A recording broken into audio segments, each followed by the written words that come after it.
Broadcasting more than 2,000 games live and archived in 15 sports in over 10 counties in western Pennsylvania, as well as being the exclusive home for all the WPIAL playoffs and championships for nearly 2 decades. Anytime, anywhere, always there. We are the new Triblive High School Sports Network.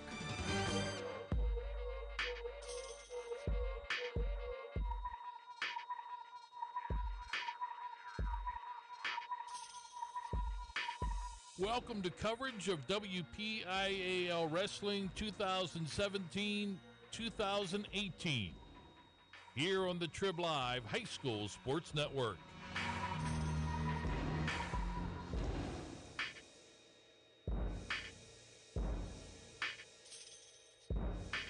High school wrestling at tribhssn.triblive.com is sponsored by UPMC Sports Medicine, by Carlow University, by AstroTurf, and by Trib Total Media.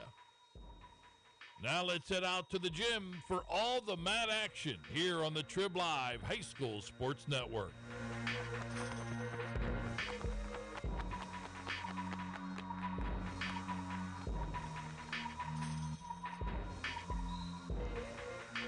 Good evening and welcome to continuing coverage of the 2018 Westmoreland County Coaches Association Wrestling Tournament here on the Triblive High School Sports Network. As tonight we come to you on Championship Eve here at Norwin High School. I'm Sean Meyers alongside my broadcast colleague Paul Schofield of Triblive.com. And Paul, we had an action-packed evening last night, the first round and the quarterfinals. Earlier today we got the semifinals underway, and there's been a lot of competition already here on this chilly Saturday. We are now determining the 5th place and 3rd place finishers in the 152 and 160 pound weight classes. In about half an hour's time or so, we'll move on to the championship matches for all of the classes as well. Yeah, we will, and then we've had a great day so far. A lot of great action in the semifinals. And as I expected, that's always the best round here. Not to say the finals won't be exciting, but kids who want to get first place and get to those finals, that's pretty prestigious. They wrestled their butts off, and there were some great matches. Right now, you are looking at the 152 pound 3rd place bout. That is between the number 1 seed, Brock Godson of Bell Vernon area, and Jack Bloomer, number 3, representing Kiski area. Right now, Bloomer holding a 3-2 edge in the latter stages of the final seconds of the final period. This one is drawn to a conclusion, and a bit of an upset as Kiski area's Jack Bloomer scores the 3-2 victory, securing 3rd place in the 152 pound class. Yeah, Godson came in number 1 seed, got upset in the semifinals by Corey Christie of Burrell, 4-3, another close match, really good close match. Bloomer lost to Tyler Griffith of Southmoreland 5-2, and Griffith kind of controlled that match early with a couple quick takedowns, and it resulted with him getting into the finals, and he's going after his 3rd county title tonight. Speaking of takedowns, you can see on the other mat, Sean Gates of Burrell, the number 4 seed in the 160 pound class, scoring a takedown for 2 points against Hempfield area's Tommy Abraham, the number 6 seed. That is in period number 1. On what is deemed mat number 2 here, we've pared down the mats. There were 4 yesterday for all the competitors. Now 2 mats of action for what we mentioned are the 3rd and 5th place matches in all of the weight classes. You have Jimmy O'Neill of Franklin Regional, and Greensburg-Salem's Luke Ewing. Luke is in the white uniform. That is on mat number 1.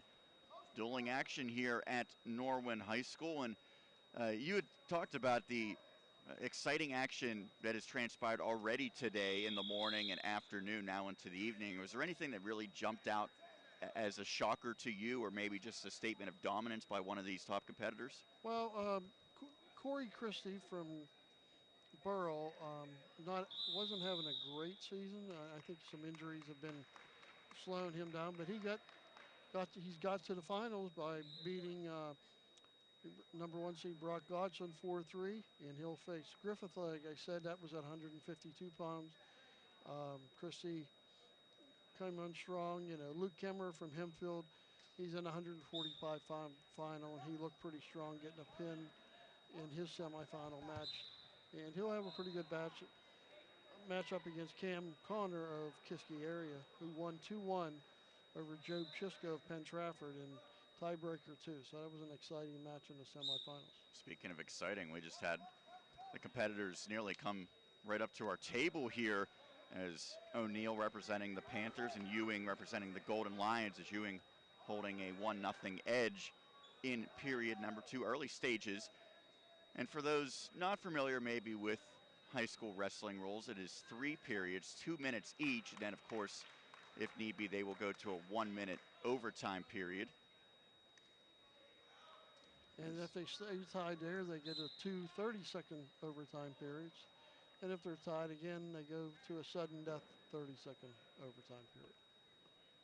Ewing and O'Neill grappling for 3rd place in the 160-pound classification.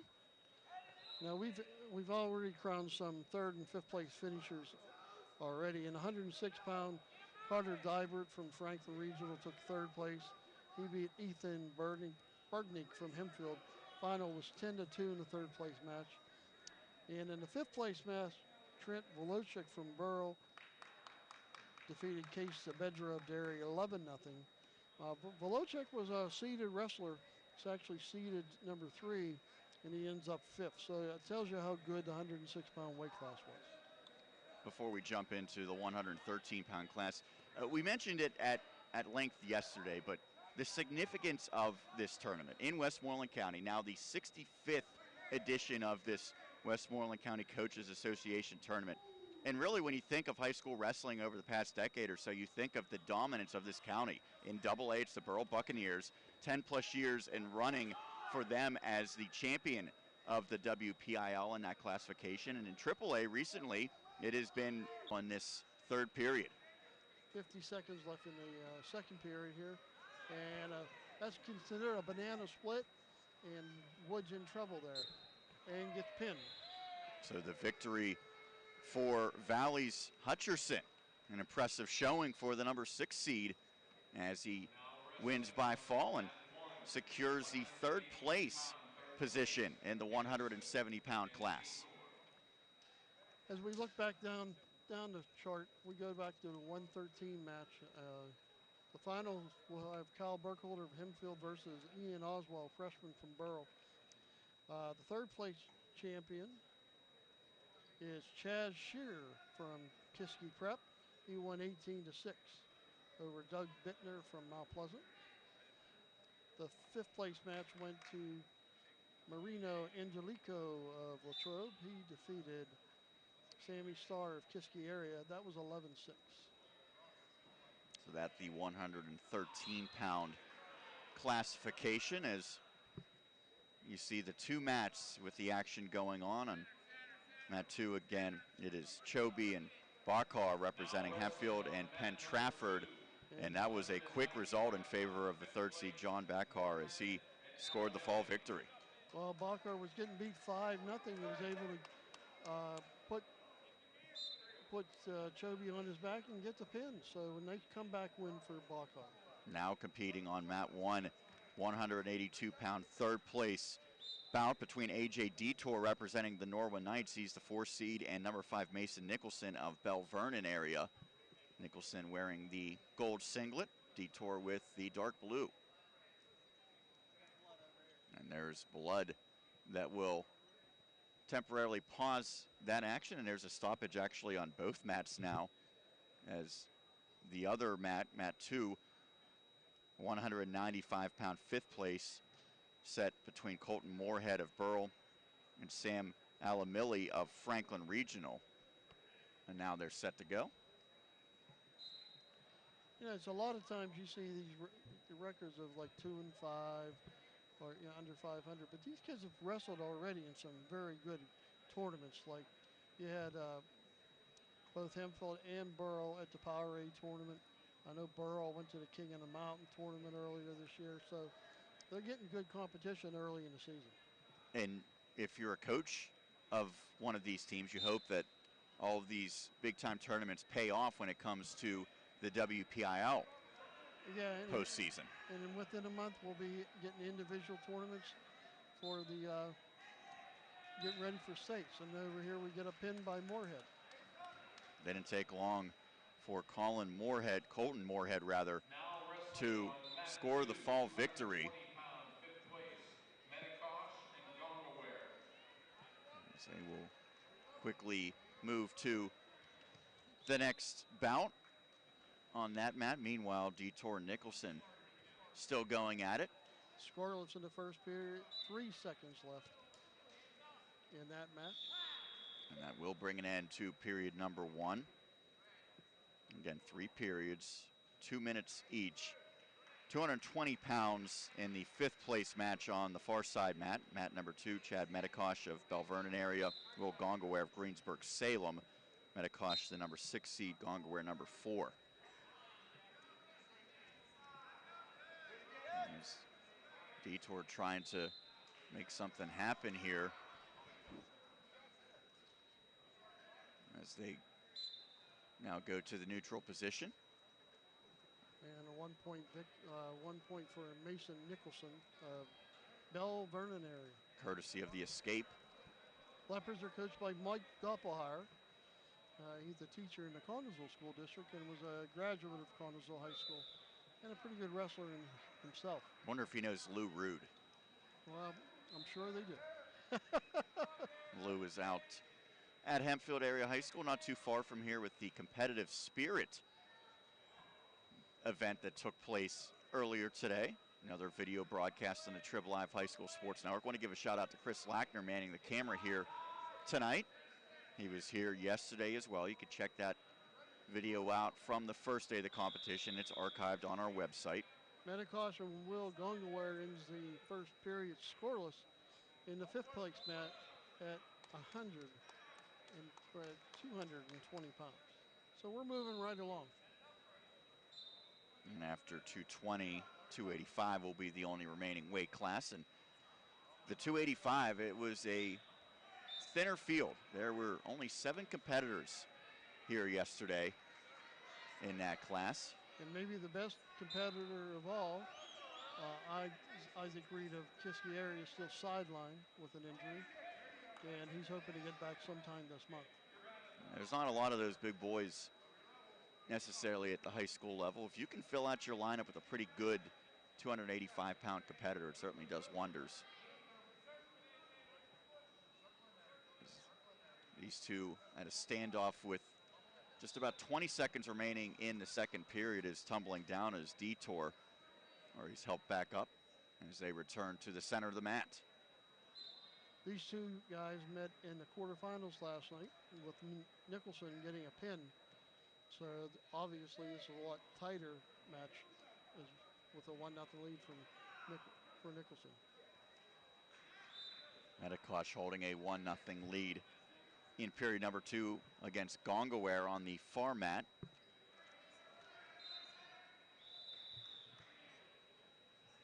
With 43 seconds remaining in that second period. Another nice crowd here today. They had another nice crowd at the first session today for the semifinals. And this might be even a little bit bigger.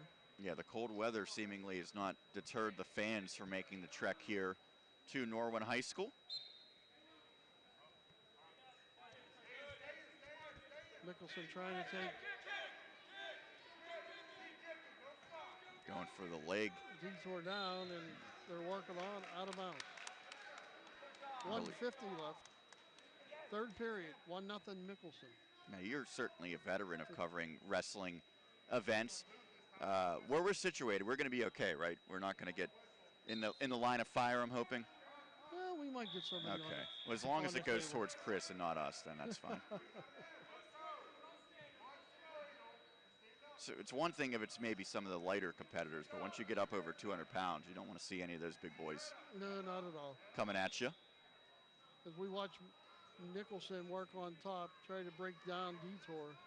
Now Detour's got to get up to his knees first and then try to go from there. while Nicholson will try to work for a fall here. Now Nicholson with the 1-0 edge, does he get to the point now where he's already trying to make that lead stand, or does he need to be much more? Well, he's still going to be aggressive here. You know, he's got to work for a fall, or work for points, and he's doing a pretty good job. I mean, he is kind of riding parallel. When you ride parallel like he is, a lot of times he will get called for stalling. But you got a crossface in there, and now he's going to try to turn his opponent. As he's now angling with just 45 seconds remaining in the final period of regulation. Over on mat 2, we've got a tie between Gongaware and Medikoff.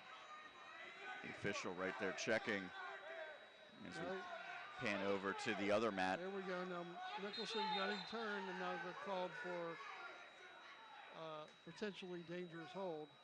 So they'll stop the match anytime there's a potential injury. But he had him going over to his back, that's for sure. 26 seconds left in this match. 1-0 Nicholson. The key for Detour, he's got to get to his feet. Well, an escape would allow him to tie this one up. Right. He's got to get off to his knees and then to his feet. 10 seconds left in the match. Seconds ticking down as A.J. Detour trying to find his way out and pull even. He tries to do a roll, and Nicholson holds on for the 1-0 lead. Over on mat 2, it looks like Medikoff gets a late takedown and takes a 3-1 lead on Will Gongaware. Now Gongaware's got to try to get a reversal or an escape, which he does. Now he's got to try to get a takedown in the last 5 seconds. And both wrestlers got about 3-2 to score. And 3 seconds remaining. In favor of Chad Medikoff. And that will do it. So Medikoff captures 5th place in the 220-pound bracket. As we turn our attention back to mat number 1, Zach Charlesworth, the 5th seed from Mount Pleasant area. Justin Kramer of Hempfield, the number 3 seed. As they are underway. About 40 seconds remaining in period number 1. No score between them.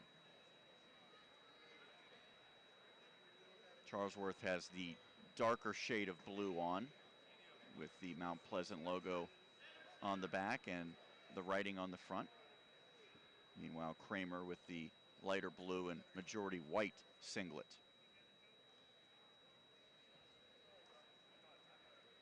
Both are scoreless. Got the Mount Pleasant heavyweight Chad Vokes down to our left. Yeah, Vokes and Trent Patrick. Patrick at Greensburg, Salem.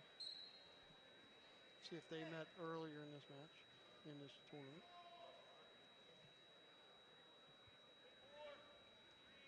Nope, they were opposite sides of the brackets. As the first period comes to an end at the 195-pound bout. Kramer and Charlesworth are on opposite sides of the bracket too, so. Got a takedown for Vokes on mat number 2. One change from yesterday, we noted before we went on the air, but we want to bring it to the viewers. There are now 2 officials on each mat. Yesterday, of course, with 4 mats, that was not a possibility, but now they have 2 on each mat to make sure all the calls are correct.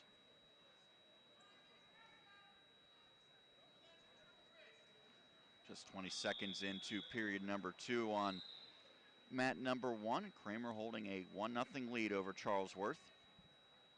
We head to the second period on mat number 2, and that's Vokes with a lead of 2-0 over Trent Patrick.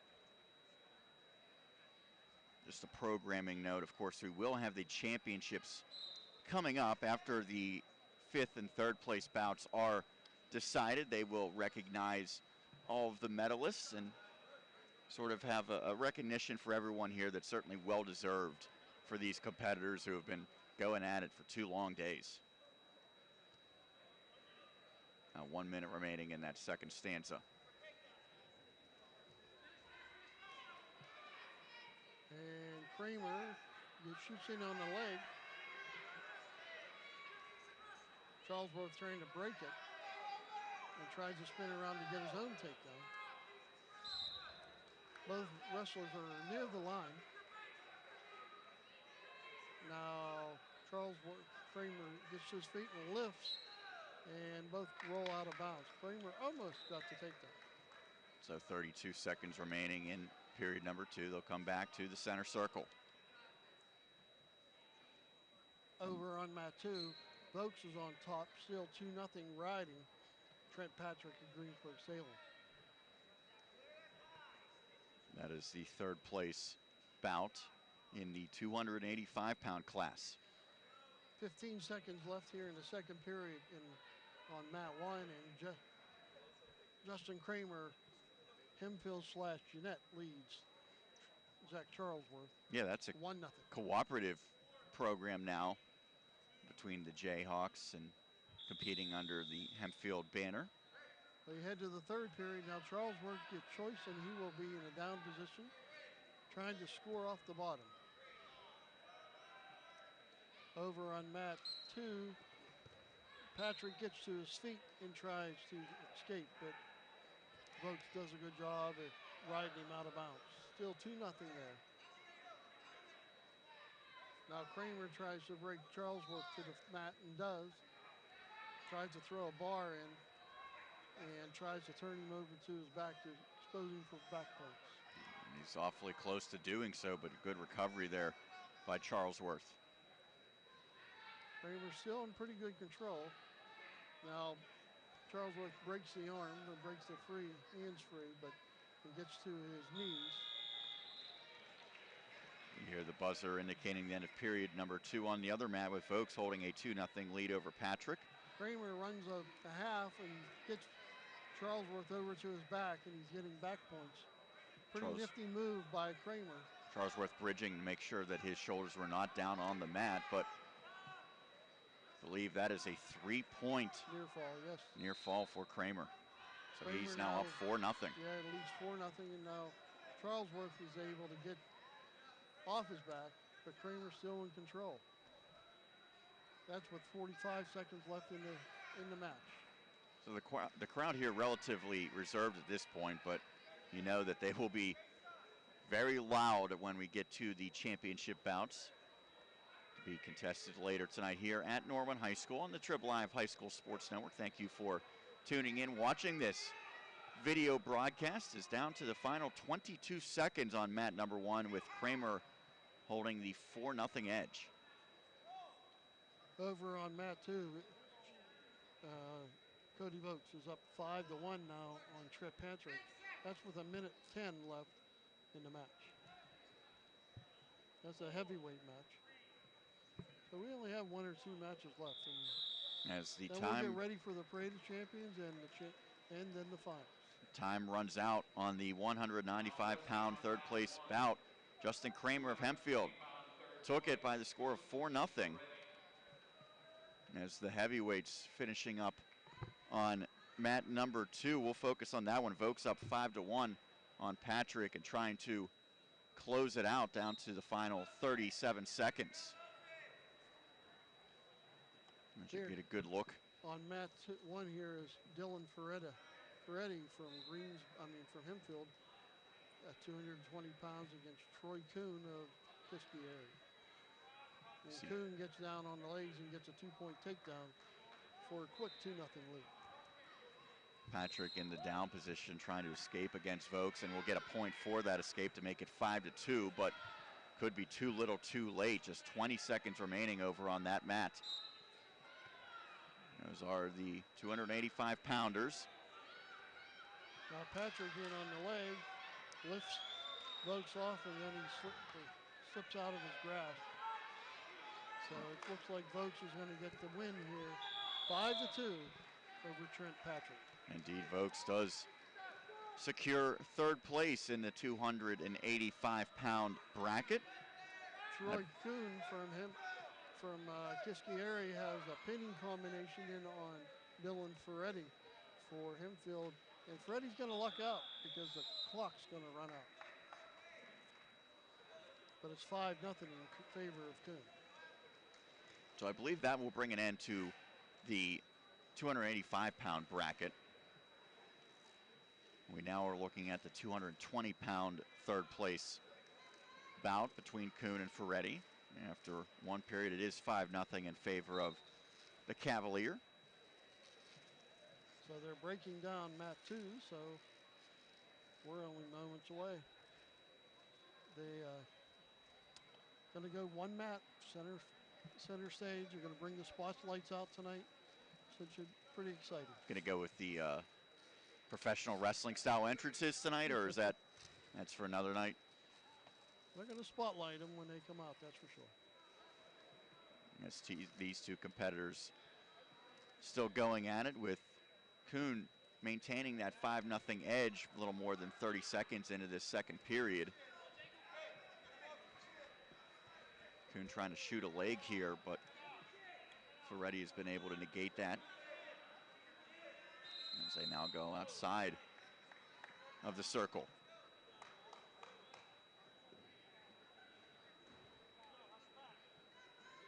Kuhn taking his time and gets yelled at by the officials. Say, hey, let's hustle, guys.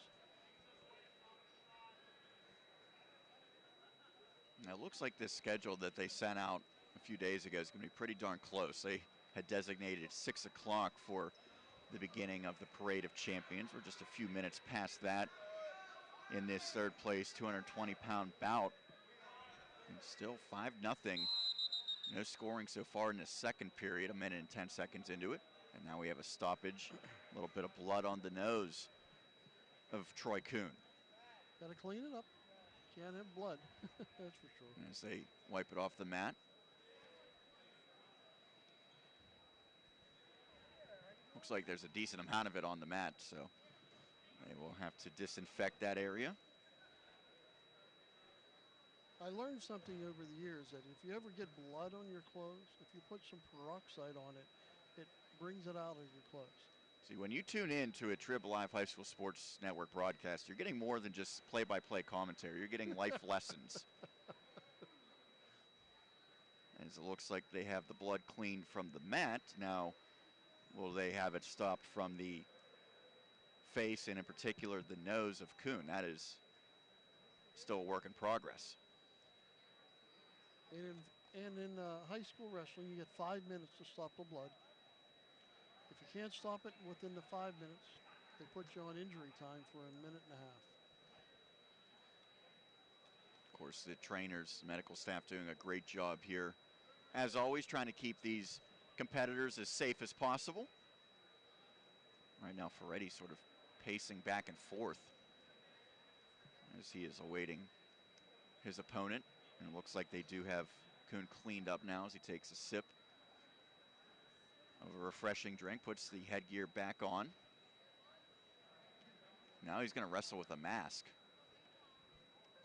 Okay, so kind of take me through this dynamic, Paul. When you put the mask on like Kuhn has now, how much does that change what you can do out there? Well, it can, as long as he can see, he'll be fine. But you gotta be able to compete with it. He might have had a broken nose before, so he might, they brought that out pretty fast. But we see that Ferretti went right after his ankle, so and almost secured it for a takedown. Just over 30 seconds left in this second stanza. 5-0 in favor of Kuhn. As you might be able to see at times, they do have a live scoreboard next to the mat here that indicates the time and the score. They're not using the traditional basketball scoreboard for the action, at least not so far. As Ferretti going for the leg of Kuhn. He has his right leg. Kuhn doing a good job keeping his balance on one leg. And now the second period comes to an end. Well, Kuhn did a great job there fighting off the attack by Ferretti, but you can tell that this mat, his headgear is bothering him because he's a totally different wrestler right now. Now Kuhn, competing in the 220-pound classification, he is tall, but he is much more slender than Ferretti is, who's a more compact build for the Spartans, as they still are working on the nose of Kuhn. Well, it might be a case where Kuhn would be a better maybe 195-pounder because I'm sure he's under 220. But they already have someone that's pretty good there. So, I mean, if you want to wrestle and you want to help the team, Danny Starr's at 195, and he's one of the best. And he's one of the better ones. So if you're going to help the team and you want to wrestle, you sometimes do different things like sacrifices to go to different spots. And it makes it a little bit more bearable to make that sacrifice when you know that it could lead to a team championship for the Cavaliers. Absolutely. As they're going to come check on Kuhn, make sure that he's good to go. We'll see if he goes back with that mask. Indeed, he will. But you ask, and you can see a different wrestler with that mask. So maybe he's not really used to that mask. Well, right now he still has the 5-0 edge, so looking to at least maintain that, if not extend it over this third period, as the 2 minutes up on the clock. Ferretti will begin in the down position.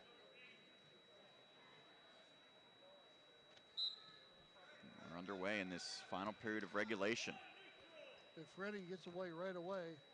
So his first point. And then almost gives up a takedown, though. He's in better shape right now in on the legs than Kuhn. And that was important at the end of the second period, that Kuhn did not give up a takedown. Because if that would have occurred, it would have been 5-3.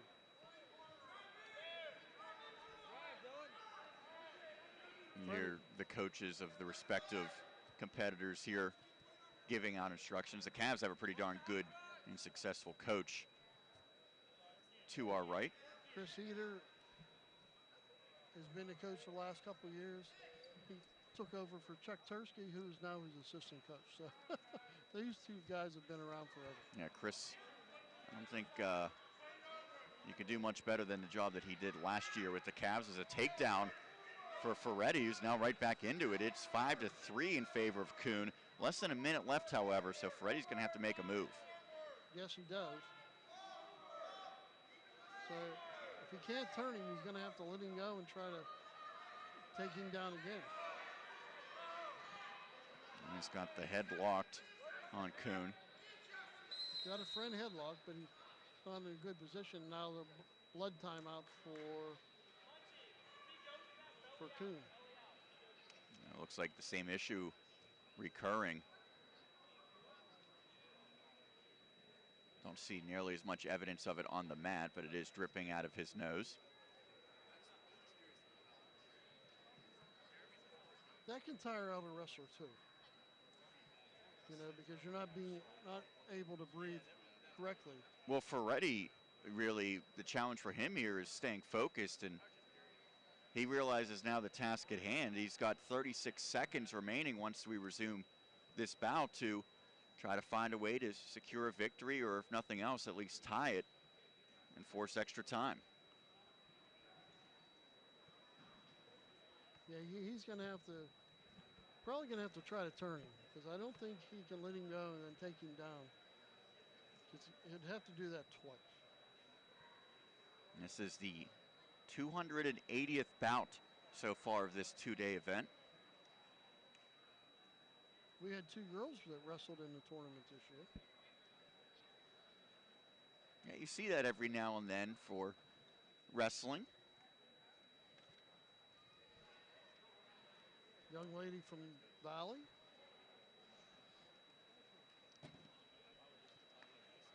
Well, they're still working on Kuhn right now, and Coach Heater talking to him. That was Jania Allen. She's a sophomore. And Greensburg-Salem had Riley Stoner, another sophomore. Stoner was at 120 pounds, and the other young lady at 113. So now we're back to action. 35 seconds remaining in this third period. Holding the 2-point edge is Kuhn, and add a point to it courtesy of the escape as he nearly gets taken down by Ferretti. Ferretti now does take him down to the mat, so he's pulled within one. It's 6-5, but just 20 seconds remaining. And now 7-5 as Kuhn gets the escape point. You can tell Kuhn is a different wrestler now in on another takedown. And we are tied. within the final 10 seconds, Ferretti pulls even. This one might be heading to overtime as Kuhn spins out, but 7 points apiece. A great third period for Dylan Ferretti. He was down 5-0 heading into this period, and he's evened it up. Yep, and you can tell that mask is a big concern of Kuhn. So now we'll put a minute up on the clock. And a whistle. Blood.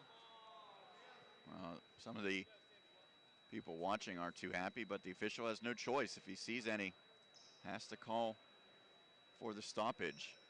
It's dripping pretty good. Do you have the option to kind of put the... You can put tape on it. You can clog it. At this point, it looks like it's not going to stop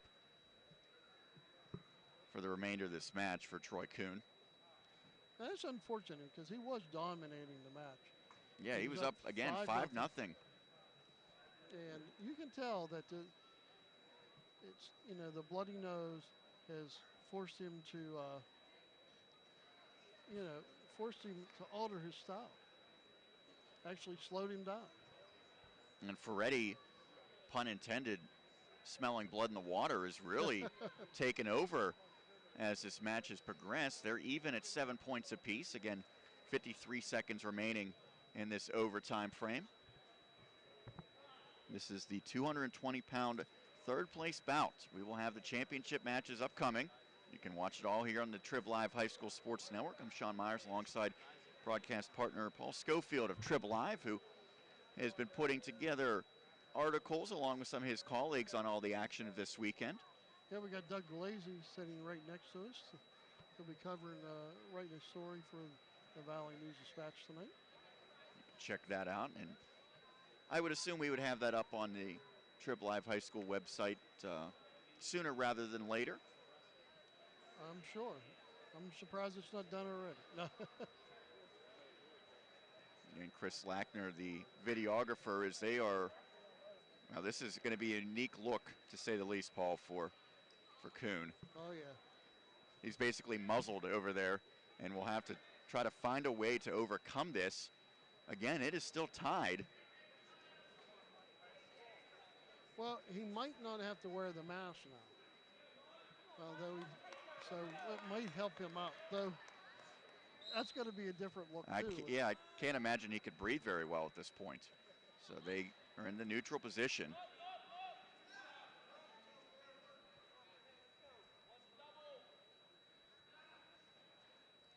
Kuhn goes for a leg, and Ferretti was able to negate it. Slots him with a front headlock. 33 seconds now, Ferretti in on the leg. And now, see if Kuhn can fight this off. If Ferretti's in deep. Throws in a whizzer. Now he takes him down. Still hasn't got control, though it's there's the control points. now. And he that's gets the 2 points. gonna do it. So Ferretti, a come from behind victory. That's Kuhn, the worse for wear after this one. As the competitors shake hands, and Dylan Ferretti able to score the 9-7 victory to secure third place in the Southern Victory period. That was a gutsy performance from both, for Ferretti coming back and for Kuhn battling through what was clearly a aggravating nose injury.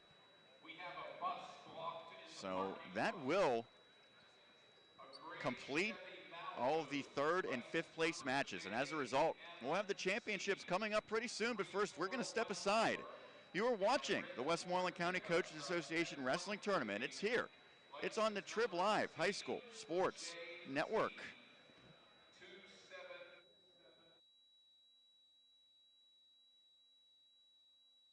They build better athletes. Athletes at every level who want to get stronger and faster and prevent injuries. Fact is, no other sports medicine program in the region is more experienced when it comes to treating, training, and inspiring athletes. UPMC, the official healthcare provider of the Penguins, Steelers, and you. Find out more at upmcsportsmedicine.com. People ask what drives me. It's the respect I have for my opponents, the trust I have in my teammates, a coach who treats me with dignity, and a university that has faith in me on and off the field. That's what keeps me focused, why I practice harder, play my heart out. I play to win. I play for Carlo. Tell us your story using #WhatDriveSYou. Carlo University is a proud sponsor of the Triblive High School Sports Network. AstroTurf, a pioneer in sports surfacing, proudly supports high school athletics. Visit one of their 280 fields in the tri-state area to see their cutting-edge technology. AstroTurf's focus on R&D enables them to provide innovative surfaces that protect athletes and stand the test of time. AstroTurf now propels performance with iconic turf fields and legendary record-tan tracks. They manufacture, build, and maintain a full range of turf and track systems for total quality control. Learn more at astroturf.com. Check out the new Triblive High School Sports Network on social media this season for breaking news, scores, pictures, videos, links to our articles, and more. Follow us on Twitter and Instagram under the handle Triblive HSSN. Get in the conversation on Facebook at facebook.com/Triblive HSSN. And on our YouTube channel, you can find thousands of interviews with local student athletes and coaches, plus highlights and full games. The spot for Western Pennsylvania high school sports on social media this season is the new Triblive High School Sports Network. For a weekly in-depth look at boys and girls high school basketball in the district, log on to the WPIAL Roundball Report every Wednesday at 6 p.m. here on the Triblive High School Sports Network. Join experts Chris Harlan, Sean Meyers, and James Dotson for coaches' interviews and the latest hoops news around the WPIAL. Oh, and Don Rebel is back on the show as well. That's the WPIAL Roundball Report, Wednesday at 6 p.m. here on the Triblive High School Sports Network. While the weather outside may be frightful, the winter high school sports is delightful. That's here on the Triblive High School Sports Network. Log on to the Trib, hssn.triblive.com for weekly audio and video coverage of boys and girls high school basketball, WPIAL wrestling, and PIHL high school hockey. The warmth and the glow of the winter sports season may be heard daily on the Triblive High School Sports Network. This is the Triblive High School Sports Network. I'm Sean Meyers alongside my broadcast partner Paul Schofield of Triblive.com. We're here for the 65th installment of the Westmoreland County Coaches Association Wrestling Tournament here. It's at Norwin High School. We have already determined all of the third and fifth place finishers, which means there's only one matter of business left on the mat to determine. That is the champions and subsequently the runners-up in all of the classifications, as you can see them now warming up at the various weight classes. But before we get into that, Paul, we're going to have a nice little recognition for the competitors here this weekend. Yes, we're going to have an outstanding wrestler award tonight, and we'll have to pick that winner. Yeah, Justin LeBar here with a very nice trophy to hand out. That's going to be interesting to determine, because when you look at the competitors competing in the finals here, there's going to be some darn good matches, you figure. That's what you come to expect from this type of tournament. Yeah, you got right off the bat, and they're going to start right at 106 pounds, because some tournaments will start at different weight classes. Right off the bat, we're going to have Curtis Phipps from Norwin, undefeated at 20-0, and Brady Sherbick from Latrobe. And both have looked pretty impressive in a very tough 106-pound weight class. Yeah, Phipps, of course, the hometown wrestler, if you will. This is his school here in Norwin. Another kid that's caught my eye a little bit is at 120 pounds. Now, he'll be an underdog tonight, but Gabe Willishell from Latrobe, he's got a pin over a pretty good Brent Ginther of Penn Trafford, and then a major decision over another pretty good kid from Burrow and Trent Buckholt. He'll face Darren Miller, who's also been pretty impressive. He defeated Ty Zimmerman of Derry 11-0 in the semifinals, and he got a pin in the quarterfinals.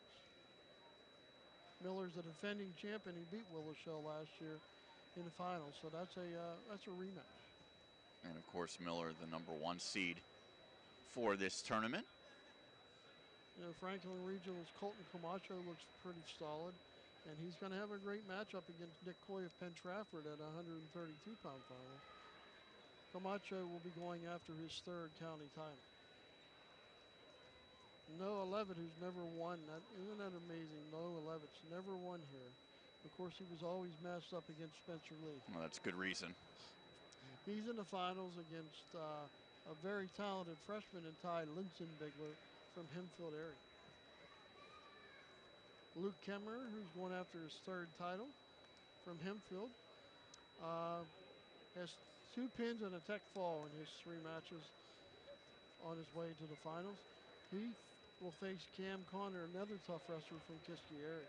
Yeah, you're going to hear a lot of Cavaliers mentioned for these championship matches. Kiski certainly well represented, as you mentioned, in the lead for the team competition this weekend as well. Cavaliers have 6 guys in the finals. At 152 pounds, we got Tyler Griffith of Southmoreland, the 3rd member of this class, going after a 3rd county title. He'll face off with maybe the surprise of the tournament, and Corey Chrissy of Burrell. Yeah, he was the number 5 seed coming in. Made it all the way to the championship, and he's hoping to cap it off with gold. Yeah, he beat Brock Godson, the number 1 seed in the semifinals, 4-3. Another surprise, and I overlooked him, but not really. I wrote about him this morning, is John Altier from Norwin, a freshman who's made the finals at 120 pounds, 126 pounds. So now they... Another good final will be a 160. Zach Hartman of Bell Vernon, the defending champ, and Nick Delpa of Kiski area. Jesse Klotz of Greensburg. Scott Joel of Bell Vernon will be another good final at 170. That's the 1-2 matchup with Joel holding the top seed for the Leopards. Jaden Datz of Southmoreland, who picked up his 100th win of his career in the semifinals, will have a tough match against Logan Pollock of Kiski area. That's at 182 pounds. Danny Starr from Kiski area will face an up-and-coming star in Johnny Meyers, a sophomore at Greensburg City. Meyers looked pretty impressive in his 2 matches today. Another 1-2 bout there at 195. Don DeLuca from Gary area. A pin and a technical fall so far this weekend. He'll face Ryan Morrow of Southmoreland. And in the finals, a very good Valley heavyweight, Dave Shufford, will get to face off against a very talented freshman in Isaiah Vance, whose grandfather was Kiski area's first state champion. That was Mike Kirkland, way back in the early 80s. Well, I saw Vance be about as impressive as anyone yesterday when we focused on him. He was just a bulldozer out there. As they are now recognizing people for the Parade of Champions, we will quickly turn it over to the PA announcer for these introductions. Well, right now they're introducing Scholar Athlete Award winners. Yeah, they gave away 7 scholars this weekend, scholarships. 6 of the 7 are here. The 7th is on his way back to college out in Southern California. And that's probably a little bit warmer. You think?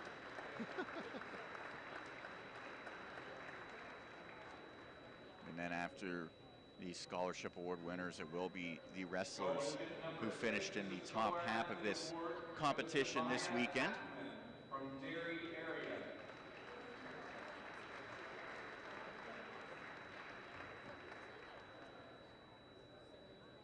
A great moment for all these individuals. The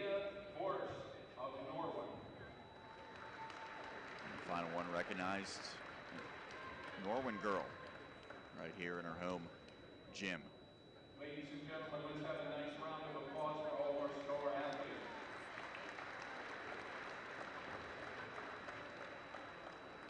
So photo ops now for these winners.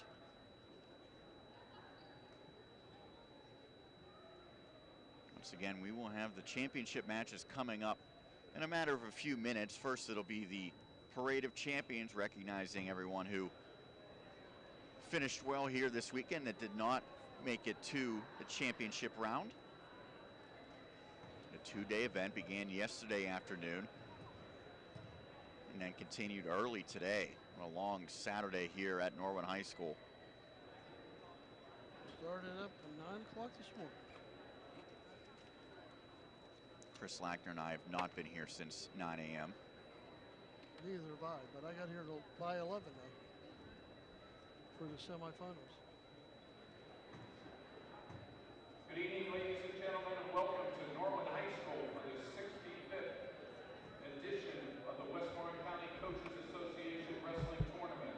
Remember that you're paid in addition to this event entitles you to enjoy an exhibition. As they go through the information, we will allow all these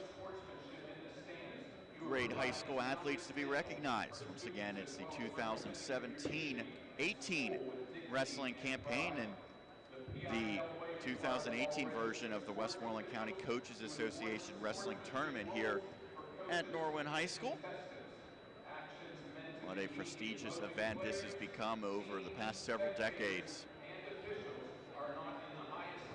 Paul and I discussed yesterday some of the changes, not only in the tournament, but in wrestling altogether. When this event began back many moons ago, there was an 88-pound weight class, believe it or not. Now, of course, the lowest weight class at the high school level, 106 pounds.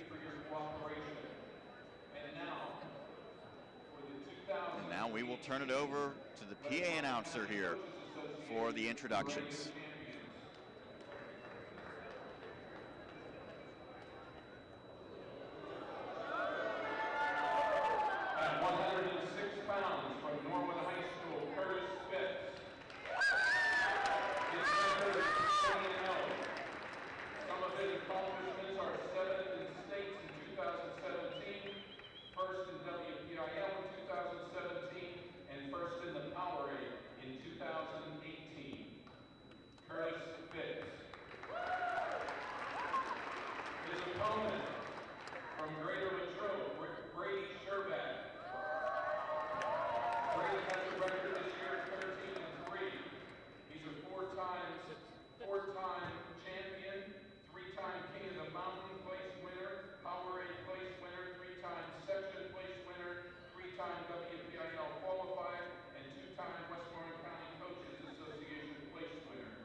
So the parade of champions complete. We will get into the championship bouts in a matter of moments. First, we're going to step aside. You are watching the Westmoreland County Coaches Association Wrestling Tournament here on the Triblive High School Sports Network.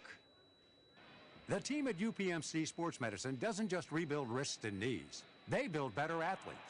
Athletes at every level who want to get stronger and faster and prevent injuries. Fact is, no other sports medicine program in the region is more experienced when it comes to treating, training, and inspiring athletes. UPMC, the official healthcare provider of the Penguins, Steelers, and you. Find out more at upmcsportsmedicine.com. Triblive has a little something for everyone. Sports from high school to the pros. News from across the street and around the world. Arts and entertainment, lifestyles, opinion, weather, photo galleries, video. You can even find your next job, house, and car.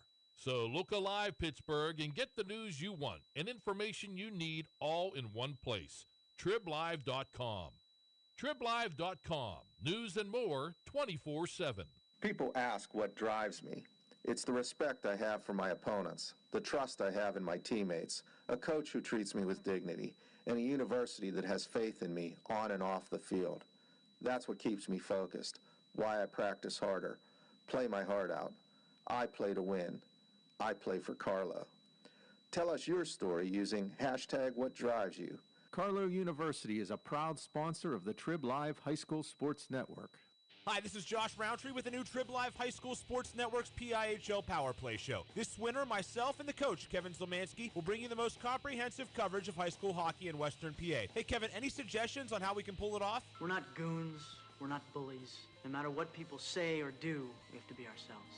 Okay. Well, word is that you've been letting success go to your head a bit. Okay, what I do is none of your business. Is that clear? This should be a fun season. It's the PIHL Power Play show every Wednesday night at 8 o'clock on the new Triblive High School Sports Network.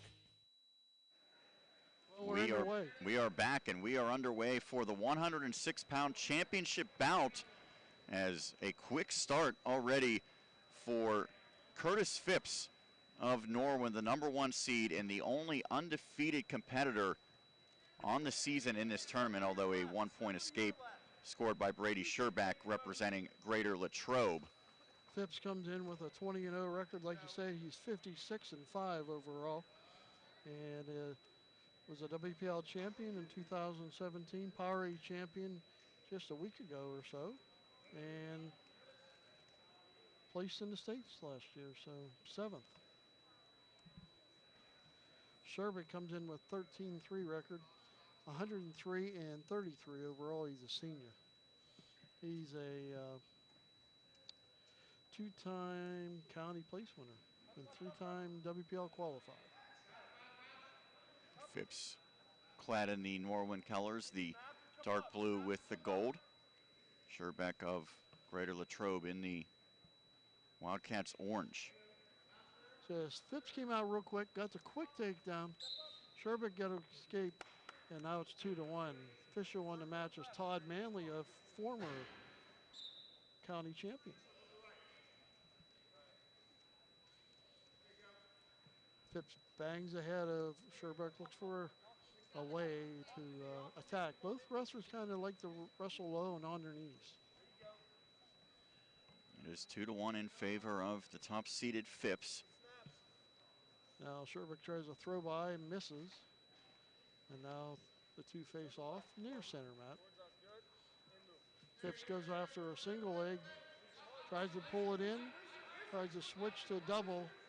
Now he's got Sherbeck a little bit of trouble, does get to double, but can't. It kind of slips away. Sherbeck scrambles and stoppage of play here, or stop the action. 1 second remaining in this first period, so. Good flurry there. As they return to neutral, first period concludes. Phipps holding a 2-1 lead over Greater Latrobe's Brady Sherbeck. So now Sherbeck will go to the down position. Yeah, Phipps actually won the toss to deferred. And you'll see a lot of times wrestlers will do that if they're leading in the match. Here comes a tilt move by Phipps. He caught Sherbeck pretty quick, and he's going to get some back hopefully he gets some back points. He got one swipe, 2 swipes, and he only got 1. So he needs to get him over a little further. Sherbeck trying to make sure that his back does not go to the mat as he tries to bridge out of that compromising position. He is getting back points now, and he actually is going to get 3 back points. So it makes it 5-1 once they officially put that up there. Indeed, it is 3. He caught him with, like, they call it a cheap tilt. And he was able to get him over. Now he's going to try to bar him over. And he's doing a pretty good job. And he's going to maybe get those shoulders exposed to the mat. Todd Manley in close checking it out. Right now, you could see the pain on the face of Sherbeck. He's grimacing, face being driven into the mat in a good position right now for Phipps. Phipps going to give up that hold. Now he's going to work on something else. So he's working hard on top. Sherbeck, he just got Sherbeck broken down to the mat. Sherbeck's not in a good position here. Phipps has a clasp of the arm now as he goes for the Nelson and grabs the wrist of Sherbeck. Tried to throws in a cross-face cradle, but that Sherbeck wouldn't allow that. He's working on an arm bar now. And just totally controlled now. Sherbeck just can't move right now. Just tied up by Phipps. He's controlling the match, and that'll be in end of the second period with Phipps now leading 5-1. So what's Sherbeck going to have to do over these final 2 minutes of regulation to come back in this? He's going to kind of have to do the same thing Phipps did there, try to turn him and see if he can get some points. Phipps is going to take the bottom position because he is confident that he can get out on Sherbeck. And he tries a switch move. Sherbeck is ready for it and brings him back down to the mat. Good job by Sherbeck to make sure Phipps did not get a point for the escape there. So now he's trying to break down. You got to break him down and try to throw in bars or wherever. His best move to try to get him over to his back. So they now go outside of the circle. 1:37 remaining in this third and what could be final period of regulation in the 106-pound bout for first place. Very good weight class. Carter Dybert, from a freshman from Franklin Regional, finished third in this event. There's the escape point for Phipps to make it 6-1.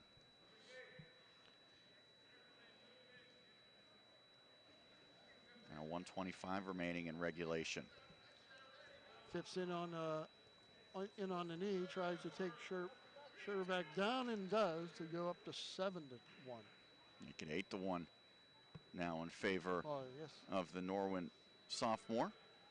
Phipps' older brother, a collegiate wrestler, now is also, as of now, the all-time winner in Norwin Knights history, but the younger Phipps Curtis has a real opportunity to break that before it's all said and done as the official blows the whistle, stopping action with 57 seconds remaining.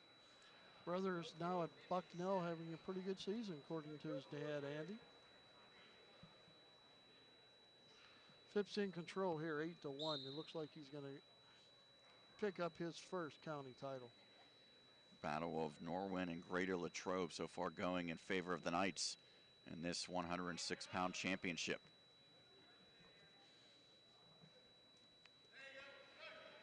Phipps has the legs locked around Sherbeck as well.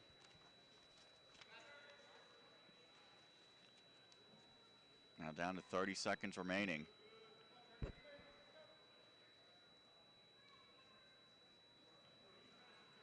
Sherbeck trying to get out of the grasp here, just not able to get anything going. No, just Phipps is just dominating from the top position. Now he lets him go for a point. That makes it 8-2 in favor of the undefeated Phipps. 8 seconds left in the period. Sherbeck's trying to get a takedown. It's going to be too little too late, however, as this one concludes. Your 2018 champ at 106 pounds is Norwin's Curtis Phipps. 8-2 final score. Taking a look at the other place winners, we had Carter Dybert from Franklin finishing third. Ethan Bernick from Hempfield fourth. Trent Volochek from Borough was fifth. And Case Saavedra of Derry was sixth. As we move to the 113-pound weight class, we have Kyle Burkholder of Hempfield against freshman Ian Oswald of Borough. The 1-2 matchup, Burkholder of the Spartans, the top seed. Oswald of Borough, the number 2 seed. Oswald comes in with a 16-5 record. He was fourth at the Powerade and fifth at the King of the Mountain. 2 pretty good wrestling tournaments. Now the officials getting everything squared away. Now they're good to go. Burkholder, on the other hand, is 19-2, 56-12 overall, a junior. He was a section champ last year, fourth in the WPIL state qualifier. And he was placed fifth at the Powerade. Oswald in the sky blue singlet. Burkholder in the, I guess, the 2-piece outfit, if you will. That's something new this year, the 2-piece wrestling uniform, and Hempfield has adopted it. Burkholder started his career at Connellsville, transferred to Hempfield last year. You can hear right in front of us Coach Shields yelling words of encouragement to Oswald. Josh Shields, head coach of Borough. Vince DeAugustine, state champion and county champion. He's a Hempfield head coach. Shields is also a state champion and county champion. Again, the expectation in 2017-18 for the Bucks is another championship. They have had a decade of dominance in the AA classification. No doubt they're the team to beat year in and year out, and so far no one's been able to do that. Burkholder's a pretty good both guys are pretty good defenders. Burkholder's a little, you can see a little bit bigger. Last week at Powerade, Burkholder wrestled at 106 pounds. So he was kind of a bigger 106-pounder last week. Oswald wrestled at 113 and did pretty well himself, finished fourth. His only losses last week, Ryan Sullivan of Shaler. There's a stoppage with 27 seconds remaining in this first period. Still no score between seeds number 1 and number 2 in the 113-pound championship. We're here at Norwin High School. Sean Meyers, Paul Schofield on the call on the Triblive High School Sports Network. Chris Lackner manning the camera. Now Burkholder sits in on the right knee of Oswald, and he's trying to pull it in, but Oswald's pushing back. 5 seconds left in the period. This period is going to go scoreless, and we head to the second period. So as the scoreboard would indicate, no one really seemingly had the upper hand in that opening 2 minutes. So Oswald wins the toss. We'll take down since the score is, since it's no score. If it comes to a tiebreaker, first point scored is a key stat. So Oswald's going to try to become the first one to score. You hear right now Oswald groaning out there in pain as Burkholder has him in a bad way, but we still remain scoreless. Oswald able to work to his base. Now he's got to stand up, try to score. Burkholder on top. He'll try to turn him to score defensive points. 1:20 remaining in this second period.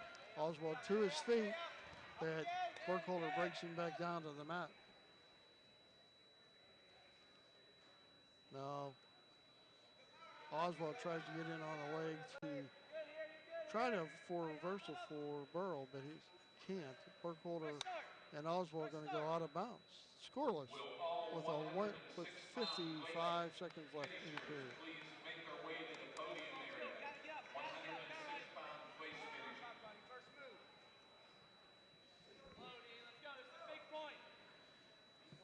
Ian's one of those up-and-coming freshmen. There's some good freshmen in this tournament this season.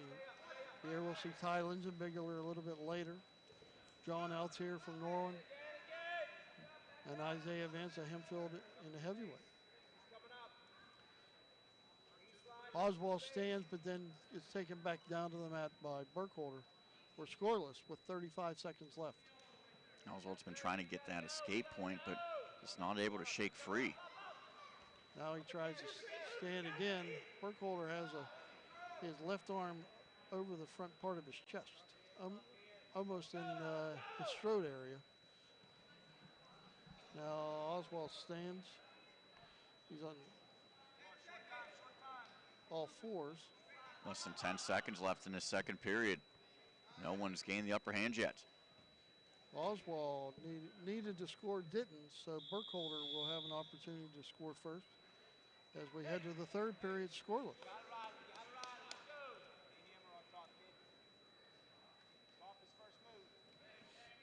And now it really does take the shape of whoever scores first might be able to win this one.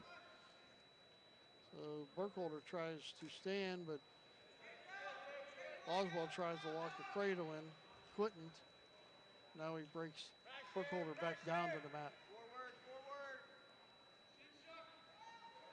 Oswald trying to work a cradle. But that might be tough because Burkholder is a tall, lanky kid. And they stopped the match because of some blood. And it's Burkholder's blood. So they will work on him. We take a look at the other place winners at this weight class. Third place went to Chan Shearer of Kiski Prep. He defeated Doug Bittner of Mount Pleasant 18-6 for third place. The fifth place, Marino Angelico. Why do I like that name? Angelico. He wins 11-6 over Sammy Starr of Kiski area. Everything's been taken care of as far as tending to Burkholder, so he goes back to the down position. 1:29 remaining in period number 3. No score between these two competitors in the 113-pound championship.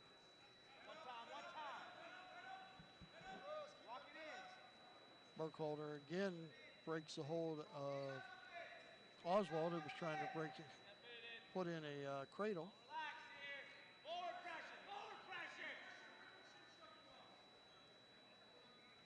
Both wrestlers are pretty good on top, so they're preventing points when they do that. But Oswald is trying to work a cradle against the taller Burkholder. Now Burkholder gets to his feet, breaks the hands, escapes 1-0 with 45 seconds left. So Burkholder scores the first point of this match. Now Oswald will have to get aggressive. 1-0 in favor of Kyle Burkholder of the Hempfield Spartans. Now Burkholder shoots on the leg, in on the ankle. Now he got to try to twist and turn, and Oswald will try to score off the move with a counter. 15 seconds remaining. Can Burkholder hold on? Burkholder hanging onto the ankle, which is a pretty good move. And they call a stalemate with 6 seconds left. Burkholder can actually just stall and back away. Oswald went in a little too fast there. He won't get called for a penalty. That's a caution warning. Get 3 of them in the match. Caution on Burkholder now. He was backing out too early. 1-0. Put the second back up on the clock.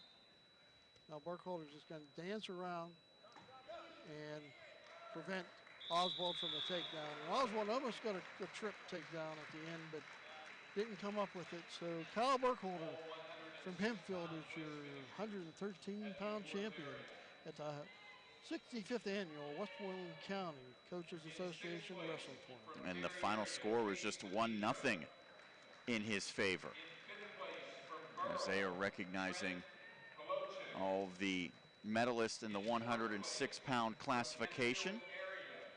Next up on the mat will be the 120-pound championship. Gabe Willichel and Darren Miller. Willichel, Greater Latrobe, the number 2 seed. Miller of Kiski area, the top seed. Miller is 19 and 3, 102 and 15. He's a junior.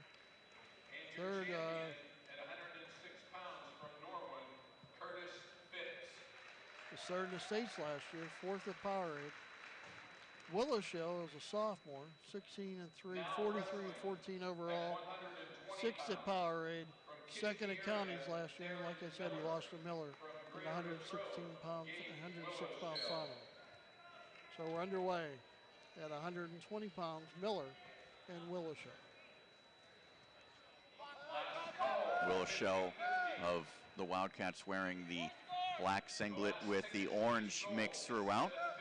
And the Cavaliers, Miller, clad in the navy blue with the white.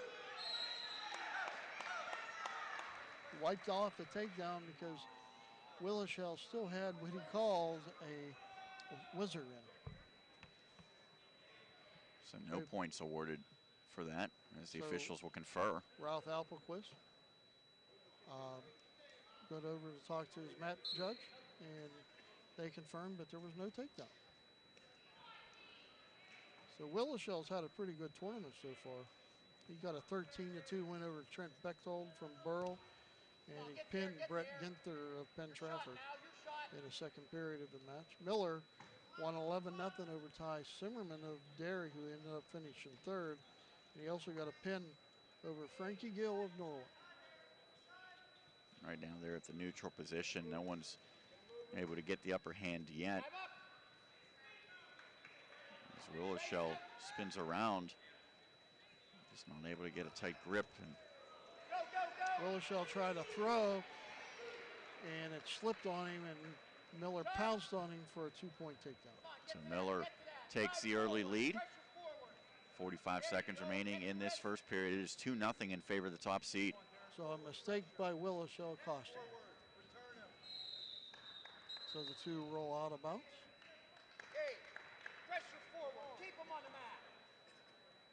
I'm going to go over, I'll be right back. I'm going to go try to get an interview with Curtis Phipps for us. All right. As this match continues in the 120-pound, and right now Willowshell in jeopardy as he is making sure that that left shoulder does not go to the mat. And now he flips over to keep the right shoulder up, but Miller trying to put him away. The official right there. 15 seconds left in this first period, and now Willowshell able to roll to his stomach. Miller holding a 2-0 lead. Closing seconds of the first period as it comes to an end.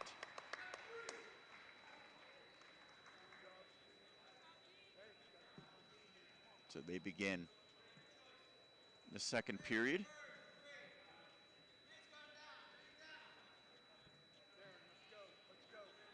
And it will be Miller in the down position.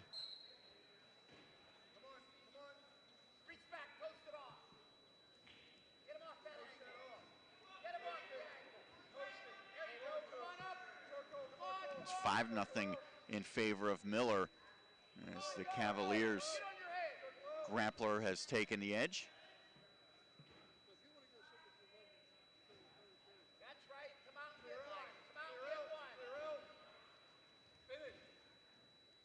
Now Miller trying to shoot the leg of Willowshell. And he's going to get 2 more points to make it 7-0. So Miller really has taken command in this second period. Well, Curtis Phipps will talk to us right after this match is over. The 106-pound winner. Impressive win for him. We're trying to crown a 120-pound winner now, and Darren Miller, the top seed of Kiski area, is holding a 7-0 edge now halfway through second period action.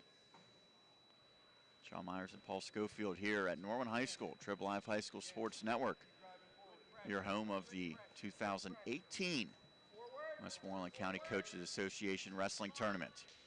Miller was your 106-pound champion last year. Willowshell trying to escape, just not able to get out of the grasp of Miller.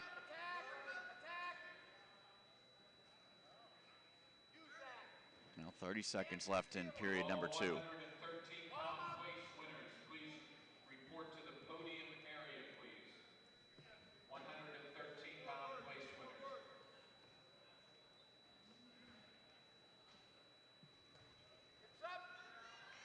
Willishow able to reverse, so good job by the Wildcat to get his first 2 points.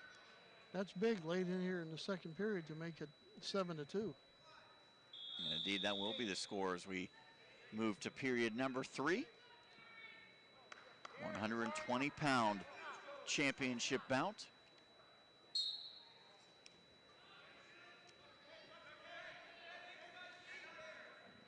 As Miller trying to flip over Willishow, and now Willishow gets on top. That's 2 points again for Willishow, who's now right back in this one, trailing 7-4. It's a good fight for the second seed. Right, Miller got an early lead, now he's holding on. As Willishow tries to take a bar, tries to take him over, and they're going to stop it. Potentially dangerous move.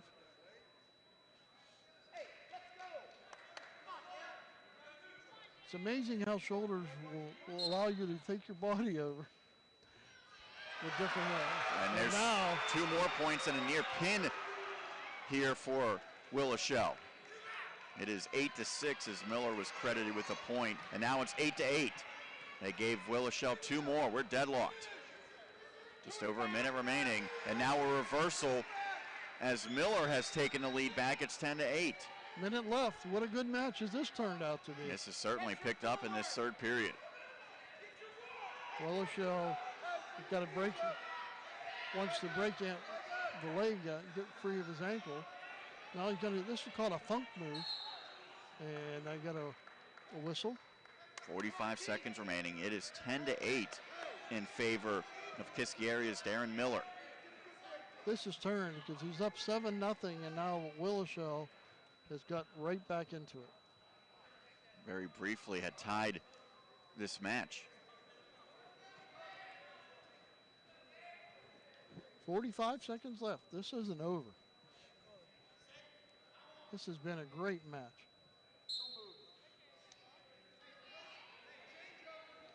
Now Willishow's got to do a good job. He's got to get up and get free here. He's got to get out. An escape would pull him within 1 as he's trying to break the grasp, and now trying to spin over maybe for a reversal. Now he's going to get to 1. And now he's going to try to spin and keep on spinning. He got now he's rewarded the 1 with 15 seconds left. So it's 10-9 in favor of Miller. Final 10 seconds. Miller trying to hang on. Willishow trying to get back. Willishow trying to shrug by. 4 seconds left. Now he works on the leg, and Miller's going to hold on. 10-9. What a great match. So Miller was up big, and he does just enough, as we are going to now be joined by the 106-pound champion. Looking for the microphone down there. Oh, it's underneath. All right. There we go. So we now welcome in Curtis Phipps representing Norwin. How good did it feel to win a championship here at your home high school? It felt great to come out here tonight in front of the home crowd and get a good win. It's a pretty tough opponent. So. Speak of that opponent, Brady from Greater Latrobe. He's been awfully good all tournament. What was your mindset heading into the finals? I wrestled him last week, and I felt pretty good against him. Same scores actually, 8-2. So I knew I could take him down. I just wanted to come out here and take him down early and dominate from the very beginning. Was it a little more gratifying since you didn't win it last year? Yeah. Last year I got beat in the semis, so I wanted to come out here and dominate and show that I really am the best 106 here. And that's what I plan on doing the rest of the year. All right, we appreciate it, Curtis. Congratulations on the victory. Thank you. All right, Curtis Phipps, 106-pound champion. As there's not a lot of time in between these matches. We are quickly at the 126-pound bout, and it's 2 underdogs. Number 7, John Altieri of Norwin, Logan Saliga, number 5 of Bell Vernon area, and right now it's Saliga on top as he has the legs of Altieri, and the officials will blow it dead less than 40 seconds into the first period. What a great match that 120 was. It was, as Miller escaped. And if I'm correct, so far it's been all number 1 seeds who have claimed titles. Well, that's going to change here at 126 pounds. We mentioned the number 5 seed, the number 7 seed. Yes, it will. And the top seed, Sean Broadway of Derry area, did not make it to this championship round. And neither did second seed Brian Gall. Altieri took care of Gall last night. Saliga took care of Broadway this morning. Both excellent matches. And Saliga gets a takedown to take a 2-0 lead. Trying to get the cross, and Altieri able to fend that off as a whistle with 35 seconds left in this first period of action. Saliga now behind Altieri. So Altieri, a freshman, having a good tournament, that's for sure. Saliga rolling through, falling Altieri, who was trying to shake free. But he's trying to pick up back points with a tilt, and he will get 2 to take a 4-0 lead. Altieri's 12-6 on the season. And Logan Saliga is 15-3, 45-26 overall. He's a junior. Altieri's a freshman. Saliga placed second at the North Coast Classic in Independence, Ohio to start the season.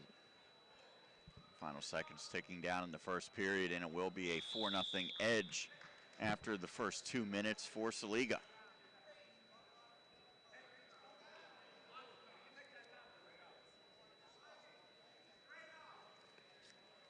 So now Saliga starts down to begin period number 2. Altieri trying to become the second Norwin Knight to win gold on the home mat. Saliga up to a vertical base. Altieri still has the left leg, and now spins him down.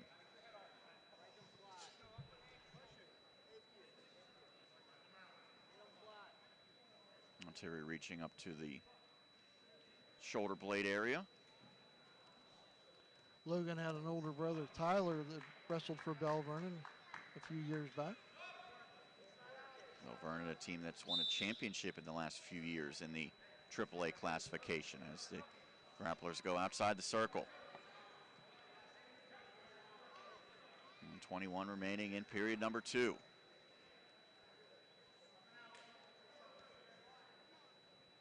Stands filled almost to capacity here at Norwin High School for the finals of the 65th edition of the Westmoreland County Coaches Association Wrestling Tournament. As Altieri looking for his first points, he's trailing 4-0.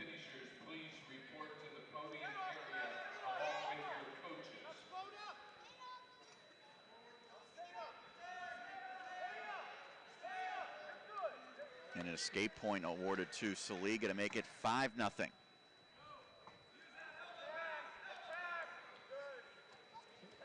Altieri gets a takedown on the edge. No. They said he was out of bounds. That was close. Just outside.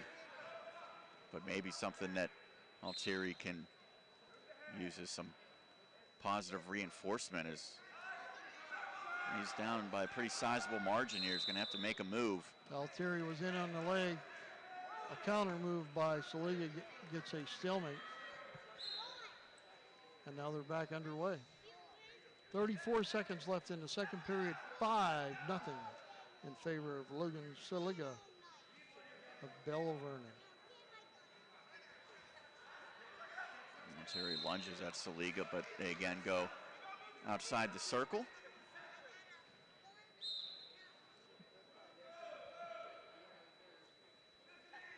When I talked to Altieri on the phone last night, he was a very confident young man, so he didn't think his win over Brian Gall was an upset. And all he wanted to do was make it to the finals and give it a good shot. Now he's in there, but he's down 5-0. He's got some work to do as we head to the third period. Now Altieri in the down position.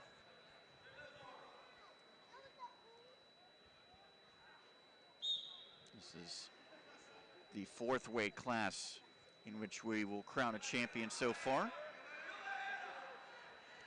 A roll move by Altieri to try to escape it. Saliga stays in on the leg. Now he tries to step over. Now Saliga and Altieri get out of bounds. Terry just wasn't able to get free there. 17 seconds into the 3rd frame. Sean Meyers, Paul Schofield here on the Triblive High School Sports Network. Championship action here at Norwin High School. Now Altieri gets broken back down to the mat by Saliga. Now Saliga tries a throw by. Altieri tries to escape and does to make it 5-1. His first point of this match.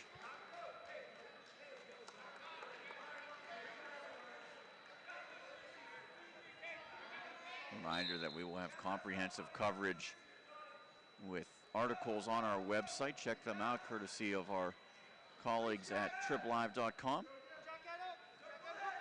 Altieri in on the attack. Oh, a nice duck under move, and the 2 roll out of bounds. There's been a few stoppages here in this 3rd period. 1:05 still remaining. It's 5-1 in favor of the Leopards. That was almost. He tries another duck under. This time he's got it. He's going to roll into the mat and secure the 2-point. Should be a 2-point takedown, but no. Saliga breaks the hold and gets a takedown himself to go up 7-1. What a swing that is. It's now just 40 seconds remain. Well, Terry's in a desperation mode, so, he has nothing to lose. He pretty much has to go for a fall here, or else he's not going to be able to probably score enough points in the remaining time. Well, I thought I said that against when Miller and someone else was wrestling. Oh, no, it was earlier when Freddie was wrestling Kuhn. That was a frantic comeback in a 3rd place bout. There's a 1-point escape, courtesy of Altieri, to make it 7-2, but now just 22 seconds remaining. 22 seconds left. He's trying to duck under move and trying to catch him where he could get 2-point takedown and a 3-point near fall. And Saliga's just slipping it. Now Saliga in deep. The 2 go to the mat. Saliga tries to stack him up and get the pin, but no points given. 5 seconds left. Saliga's going to be your champion at 126 pounds, 7-2. So Logan Saliga, the number 5 seed, scores the victory over the number 7 seed to claim gold.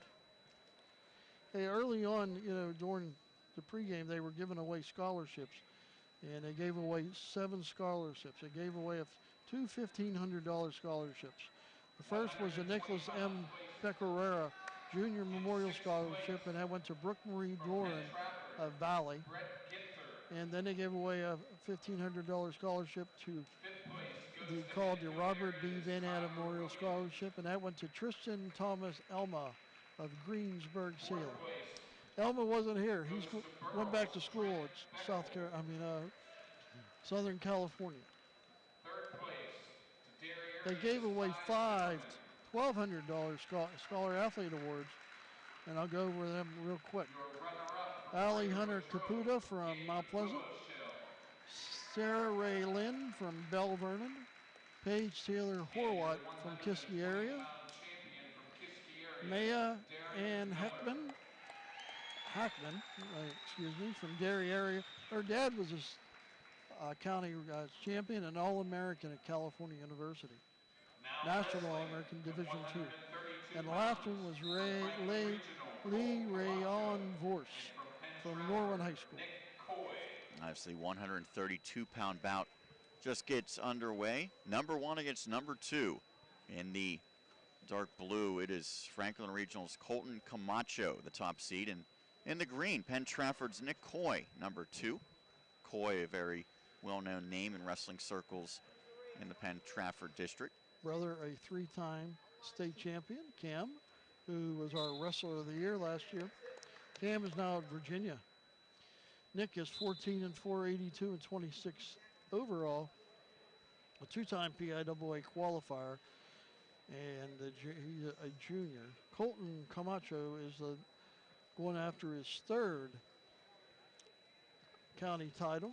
He's 18-2, 80-17 overall. He's a junior, three-time Powerade place winner, and was a state qualifier last year. Made it into the first period, no score yet.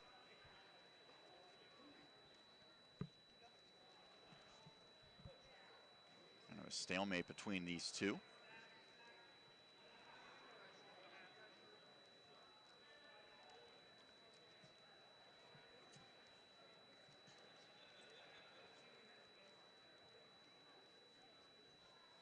Once again, Coy in the green. That's the official. Blows the whistle with 32 seconds left in period number 1. We're here at Norwin High School.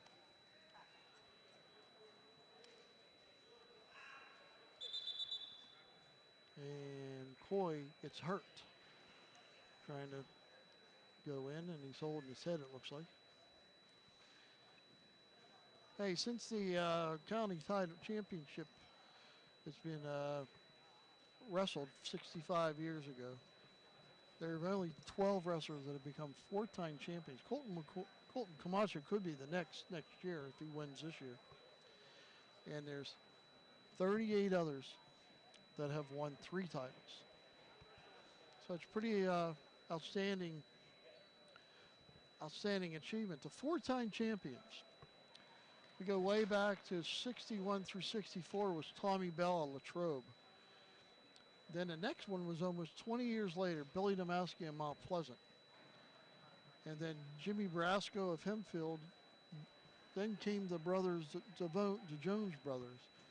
You have Vertus Jones from Greensburg-Salem, Vince Pellis from Greensburg-Salem, Greg Jones from Greensburg-Salem, and Donnie Jones from Greensburg-Salem. Recurring theme.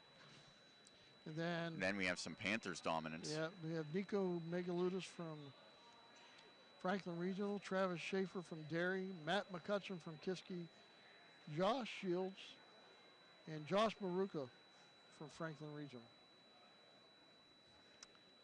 Missing was Spencer Lee. I believe he was injured the one year. Lee was hurt the one year. Right now, the obvious concern is with the health of Nick Coy. Seeing his trainers and coaches alike tending to him. What happens in a situation like this if does he have a certain amount of time? He had a minute and a half, and doesn't look like there's any time left. So he must have jammed his neck or something. And they're gonna, I think Colton McCoy is gonna end up being an injury default. But we'll see. And with this stoppage, we're going to step aside quickly. Hope the best for Nick Coy. We will be back. You are watching the 2018 Westmoreland County Coaches Association Wrestling Tournament here on the Triblive High School Sports Network. AstroTurf, a pioneer in sports surfacing, proudly supports high school athletics. Visit one of their 280 fields in the tri-state area to see their cutting-edge technology. AstroTurf's focus on R&D enables them to provide innovative surfaces that protect athletes and stand the test of time. AstroTurf now propels performance with iconic turf fields and legendary record tan tracks. They manufacture, build, and maintain a full range of turf and track systems for total quality control. Learn more at astroturf.com. And this one is officially over as Nick Coy not able to continue, and that's a tough break, Paul, because Colton Camacho certainly wanted to win a title, but probably did not want to win it in that fashion. But they want to make a precaution with the injury to Coy. Let's hope it's not too serious. So Camacho, Franklin Regional. Coy was able to get up and walk off the mat, so that was a good thing. Next up will be freshman Ty Linsenbigler of Hempfield, 18-2. He says here he was undefeated in middle school, 58-0, a PJW state champion and a multiple place winner. Noah Levitt, who's been the hard luck loser at the county tournament because he's always been in the Spencer Lee weight class, or someone else that's been really good. So Noah Levitt, 135 and 30, 20 and 2 this year. Two-time state place winner. And as you're watching right now on this video broadcast, Winston Bigler of Hempfield in the white singlet with the blue stripe across the middle, and Noah Levitt in the navy blue with the white and gold lettering. As they're introducing the 126-pound medalists.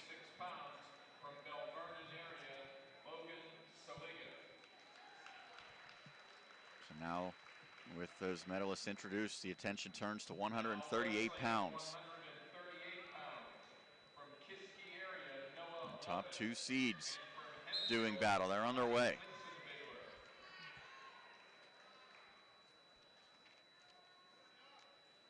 Linson Bigler's dad, Rich, was a county champion back in the late 80s.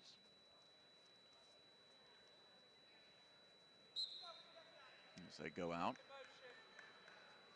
Do you typically see a father who's a good wrestler? If he has a son, usually the son also follows in the footsteps? Well, you've had some, I don't know how many it is, but you've had some father-son champions here at the county tournament. There's 2 points awarded in favor of the top seed Levitt. He's up 2-0 now on Winston Bigler. Levitt working on top, breaking down to the mat. Linson Bigler's been around. He's going to get an escape for make it 2-1. This isn't too big for Ty. He's been in some big matches already.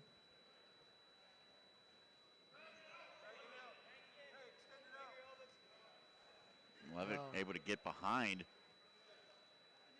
And there's 2 more points for Levitt. He's now up 4-1. I don't, that's an interesting too, because I didn't think he really did it. Now he does, I do believe.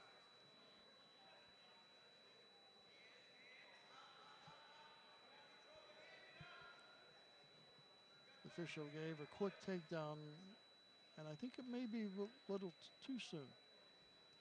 But Noah Levitt did work it down and finally secure the takedown for the 4-1 lead. 18 seconds left in the opening period. Winston Bigler grimacing as he's down face first on the mat right now. Final seconds ticking off the clock. It's going to do it for the opening period. It's 4-1 in favor of Levitt. The winning number on the 50-50 ticket, 4-6-3. And there's a blood timeout. Coming out of the nose of Winston Bigler. We're going to go try to get an interview with Colton Camacho for us. All right. You can get your money out by the front door. Once again, a stoppage for blood here with Winston Bigler. He trails 4-1 as the first period has concluded. So far, the champions that we've crowned, 106 pounds, Curtis Phipps of Norwin. Kyle Burkholder of Hempfield in the 113-pound class. Darren Miller of Kiski area, another number 1 seed in 120. Logan Saliga in 126, the number 5 seed for Bell Vernon. And courtesy of the injury forfeit, Colton Camacho, Franklin Regional, top seed in the 132-pound classification.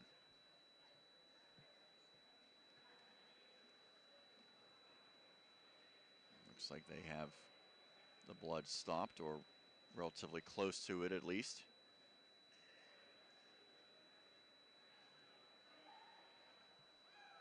Now getting it off of the hand of Winston Bigler. Some of that blood actually might have gone on Noah Levitt as well, as they're working on him.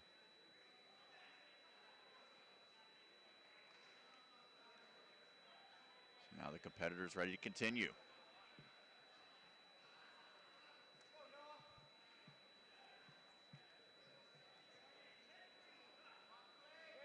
Levitt in the down position to begin this second frame.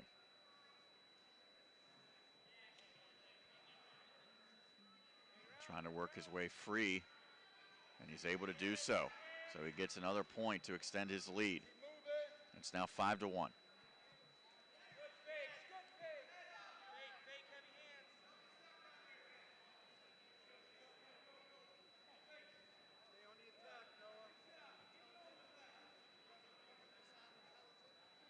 Vincent Bigler trying to get in, but Levitt doing a nice job fending him off. 40 seconds into this second period, it is 5-1 in favor of the Kiski area #1 seed. Now they go out of bounds, so the official blows the whistle to bring them back to the center of the mat.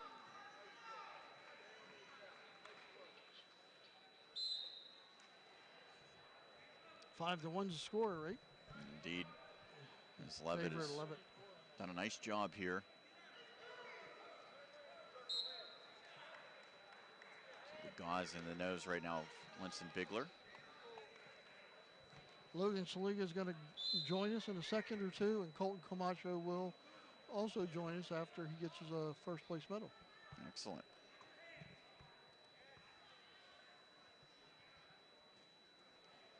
So we will talk to Logan, and Logan Saliga kind enough to join us, the 126-pound champion. You're the #5 seed coming in. Did you have realistic championship hopes? Yeah, I lost to the champion at Powerade by 5-4, the 1 seed at Powerade. So I knew it was going to be a good match. I won an ultimate ride out. Did you make any tactical changes this time? Just wrestle my match. Always go offense the whole match. What does this mean to win gold here at such a prestigious tournament, the 65th version of this? It means a lot, but I know there's still a lot of work to go. Bigger accomplishments throughout the whole year. Hopefully placing at Whitfields and going to states. Do you feel any nerves heading into a championship match? Yeah, but when you're getting ready, everything goes aside, and you just focus on the one goal, is to win the match. Now, you're a junior at Bell Vernon area, right? Mr. Rood, do you have Lou Rood as a teacher? Is he still teaching at Bell Vernon? No, not anymore. Oh, okay. He's on the school board. He's on the school Yeah. board. You can't blame a kid for not knowing school board members. Your brother Tyler, he never won a county title, did he? No, yeah. So you're the first one in the family, so got something to hold over your brother a little bit? Yeah. Talk about the season and the team. I know you're in a pretty good section with Connellsville. What's the expectations? Just to go out and work every day, get better. Hopefully we can beat Collinsville this year to go to Whitfield. All right. Well, thank you, Logan. Congratulations. Thank you. All right. Appreciate Logan Saliga joining us here. The champion, maybe a little surprising, the champion of the 126-pound classification. And as this match continues, there's obviously been some stoppages, but they're back to action. 22 seconds left in the second period. It is 7-1 in favor of Levitt over Winston Bigler. Vince DeAugustine's questioning the official's call. He gave a 4-point near fall because he stopped the match because of blood, and he questioned why he did that. Well, yeah, it's now 11-1 to that point. So Levitt really dominating this one as the seconds tick off. 2 periods complete. It is a 10-point edge for the Cavaliers Levitt over Hempfield area's Winston Bigler. It's funny, a little bit funny. The official on the match works for Vince DeAugustine at Vince's golf course. Well, so Vince no conflict of interest. So Vince didn't get a call. It's the competitors outside the circle. 1:43 left in period number 3.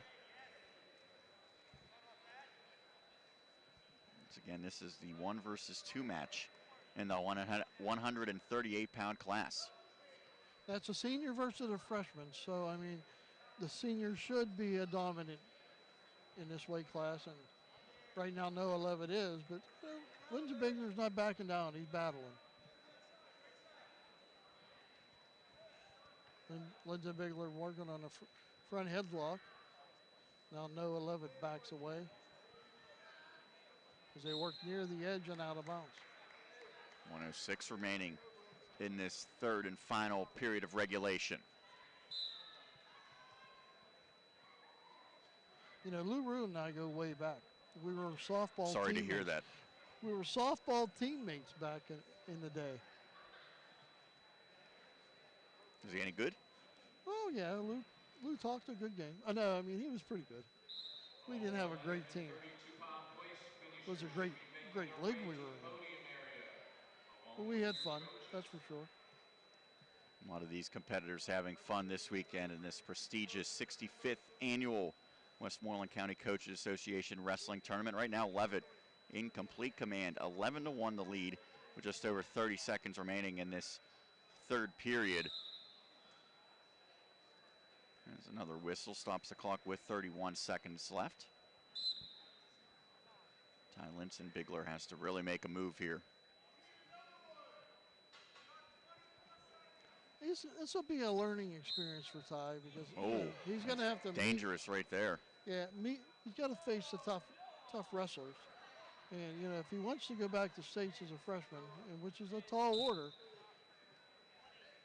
you know you want to, you know you have to wrestle these type of matches. Right now he's being outclassed by a senior. By the way, great job by head coach Chris Heater talking to Noah Levitt, saying keep your cool. He didn't want him to lose his composure after he was taken down hard out of bounds. And he was able to do so as the seconds tick off. Noah Levitt, a convincing 11-1 victory over Ty Linson Bigler as the Cavaliers' #1 seed claims the 138-pound classification. It was good to see both, you know, very cordial at the end of the match, even though that was, you know, a hard takedown on the edge. That one went in favor of Kiski area over Hempfield. Well, guess what? Kiski area versus Hempfield again in 145. This time, Luke Kemmerer of the Spartans is the #1 seed. Cam Connor of the Cavs, the #2 seed. 18-2 is Cam Connor, 91-24 overall, a junior. 3-time Eastern Area champion, 3-time place winner here. Placed third in the Whippeals last year and was a state qualifier. Luke Kemmerer, 20-1, lost in the finals of Powerade last week. The match that he should have won, he just didn't score enough points. He's a senior, 127-21 overall. A 2-time county champion, looking to become a 3-time champion. By the way of note, as they recognize the medalists at 132, Colton Camacho gets the gold, but Nick Coy of Penn Trafford was not able to report to the podium because of that injury, as we're now underway here at 145. Kemmerer wearing the light blue singlet with the white. Connor of the Cavs wearing the navy blue singlet with some gold mixed in. Kemmerer's a pit recruit, and he's working for a takedown and a 2-0 lead. He now gets that 2-0 edge.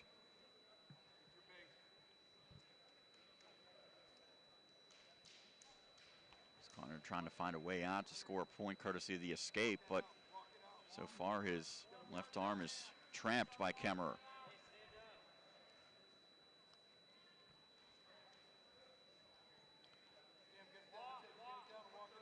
Luke working on an arm bar, he's going to try to turn Kemmerer with this move. Now pushing on the back of the head. You got to be pretty strong as a wrestler. Not only you have to be talented and agile, but you have to have some strength.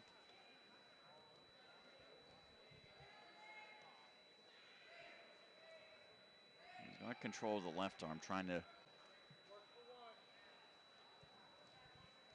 Yeah, it was a pretty short stoppage, so 34 seconds remain. As action continues in this first period. Kemmerer up 2-0.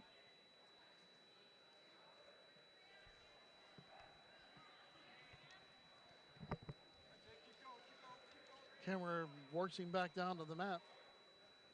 Got a half Nelson. Connor's trying to work his way out of. Connor just can't escape. He's trying, but great job there by Kemmerer to stick with him. Kemmerer's crawling up his body. That was a great job by Kemmerer, because if you hang on the leg too long, you're going to get called for stalling. And that's the end of the period. There's a little bit of frustration seemingly on the face of Connor after he wasn't able to get free. But the strength of Kemmerer was amazing, how he climbed up the body as the kid was moving away from it. So far, the Cavaliers have 2 champions. The Spartans have 1 so far tonight. And to start of the second period, Kemmerer's on the bottom trying to escape from Cam Connor. Gets to his feet. Now Connor brings him back down to the mat as they work on the edge. Now Kemmerer gets away as he stood up and got away to make it 3-0. So the 1-point escape for Luke Kemmerer. It's the 2018 Westmoreland County Coaches Association Wrestling Tournament here on the Triblive High School Sports Network. Sean Meyers, Paul Schofield of Triblive.com. As we are going to be joined momentarily by guest Colton Camacho of Franklin Regional, the champion of 132 pounds. First off, congratulations, Colton. I know that's probably not the way you wanted to win, but it has to feel good getting that gold medal nonetheless. Yeah, I mean, it just sucks seeing a friend go out like that. And yeah, it's my 3rd county title, but I mean, just stinks like seeing a friend go out like that. It's not as, doesn't feel as good as the last 2, but I mean, it still feels good. But did you know what happened to Nick? Yeah, like I went for a shot and my shoulder caught like his head and his neck and just jammed his neck, and then hurt his neck obviously. But. Right. Yeah. I know he wasn't able to go up to accept the 2nd place award. Have you heard anything on him since? No, I just heard he was putting ice on it in the trainer's room and he's doing all right. They didn't take him to the hospital, so I mean that's a good thing. So. What was your mindset coming into this tournament, knowing that everyone is going to be gunning for you? I mean, I was a little bit nervous, but I mean, I made a lot of progress in the past year, so just figured just go out, score points, compete, have fun, and whatever happens, happens. You come from a long line of great wrestlers at Franklin Regional. You're making your own niche right now. You could be the next 4-time state county champion. Is that obviously that's the goal? What's your mindset for the rest of the year? Obviously, each year I got to keep getting better, and I got to make another jump, make the next level. You had a great wrestling partner last year in Spencer Lee. You wrestled against Gavin Teasdale at Young Guns too. How much did working with those guys made you better? I mean, working out with those guys, they really gave me a mental edge. Like, just knowing you got the best partners. I mean, compared to everyone else, they're ranked like number 1, number 2 in the country. Like, can't get much better than that. So. Now, were you surprised at the result at Iowa last night, Spencer's first win? I wasn't surprised with his first win, but I mean, I'm surprised they pulled his red shirt. I know he's going to do well now, and he's on the right track, and he knows what college is all about, and he's going to get after it. I have faith in him. He's going to do good this year. All right. Well, thank you, Colton. Congratulations. Good luck the rest of the year. All right. Thank you. Appreciate it. All right. Thanks for joining us, the 132-pound gold medalist, Colton Camacho, as we shift our focus back to the mat now at 145 pounds.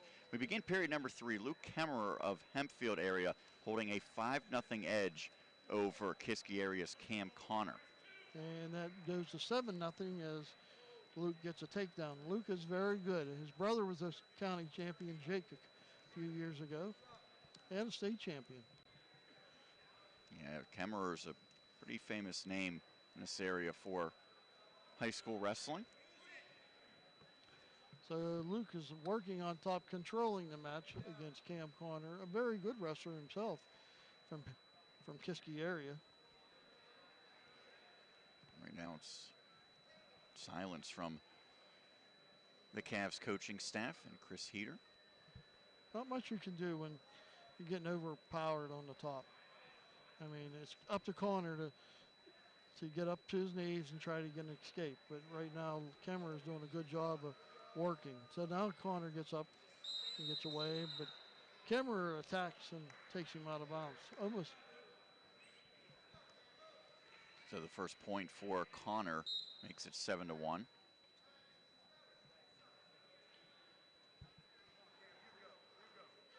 Now the Kiski coaches are egging on Connor to tell him, you got to go. You're down 7-1, you got to go. Shot in by Connor, now reshot by Kemmerer. Both wrestlers working from underneath.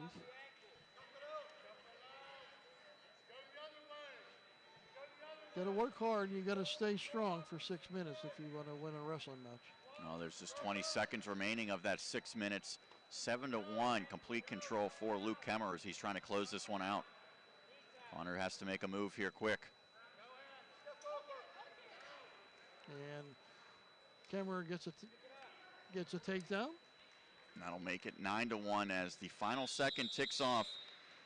At 145 pounds, top seed Luke Kemmerer captures gold for Hempfield area. Kemmerer becomes another 3-time champion. You know, that list is expanded now by 2 tonight. Camacho would like to make it up his list to 4-time. And now the next guy up in line trying to become a 3-time champion is Tyler Griffith of Southmoreland.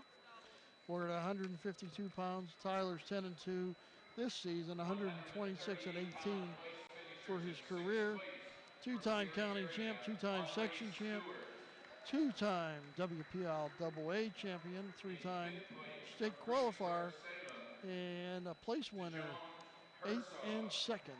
And it's hard to believe that he was the number 2 seed coming in. He wasn't the top seed. Brock Godsden was the top seed. He's not in this championship bout. It is 5th seeded Corey Christie, who you said maybe the record doesn't indicate how good of a talent he really is. Yeah, Christie is 10-4 this year, 93-38 in his career. And he doesn't say anything about accomplishments, but he said he will continue wrestling at Coker College down in South Carolina. So here we go in the light blue, 5th seeded Corey Christie of the Borough Buccaneers, and in the red, number 2 Tyler Griffiths of the Southmoreland Scotties.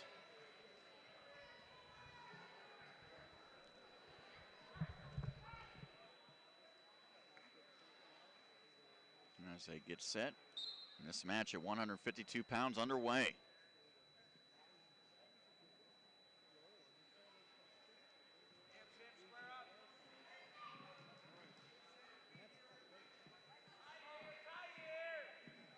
Right now it is Southmoreland's Griffith who has Christie upside down.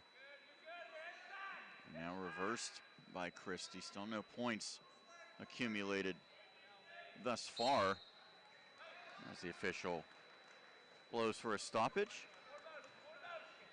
I would think that's a pretty scary position to be in if you're Christie, basically upside down, head first on going into the mat. Because obviously Griffith was in a better control position to score points, but he was unable to. So we're scoreless here in the first period, 1:13 left as the two work the center of their mat.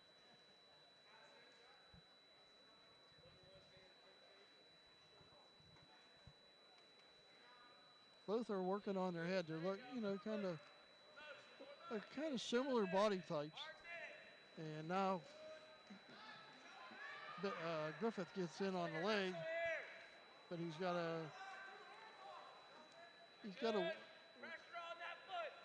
to work it up, and now they're going to get a stalemate.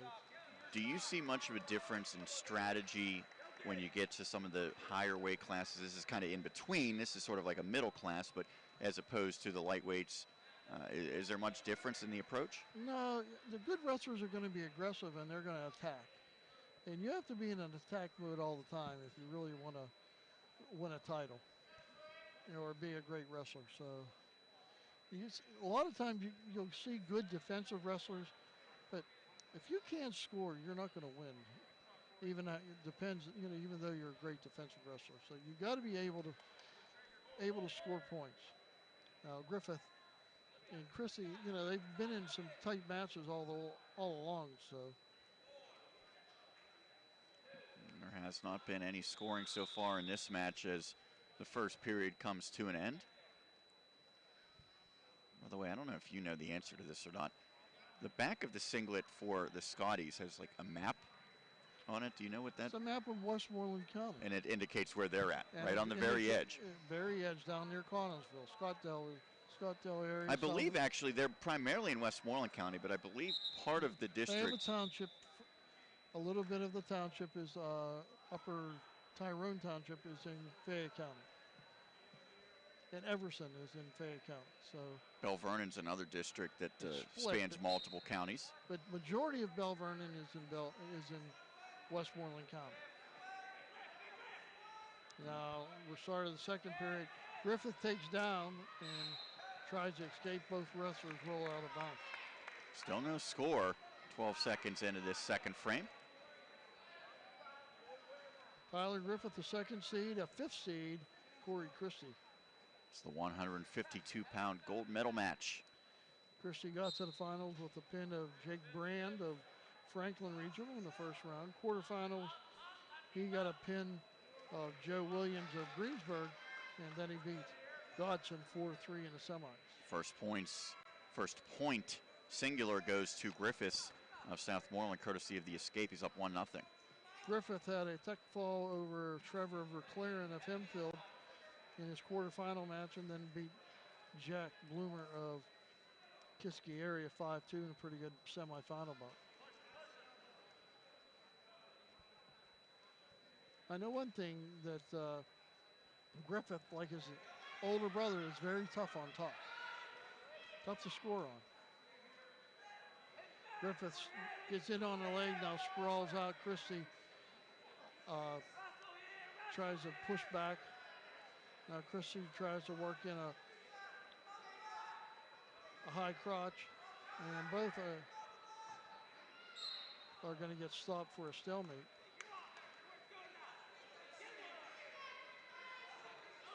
Griffith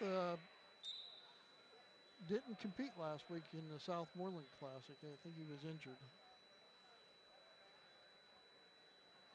37 seconds remaining in this second frame. Just 1 point scored so far. It's in favor of the number 2 seed Tyler Griffiths. He's the first of 3 Southmoreland wrestlers that are in the finals. The other 2 are Jaden Dax and then Ryan Morrow, a 220-pounder. Good showing for the Scotties here this weekend.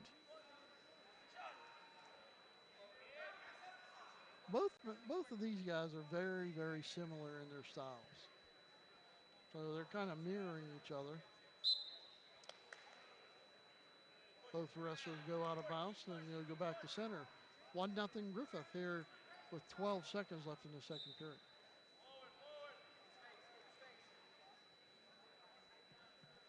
Both wrestlers are butting heads a little bit right now and just kind of not doing much other than staying away from each other. Well, with the 1 point lead, figure that favors Griffith.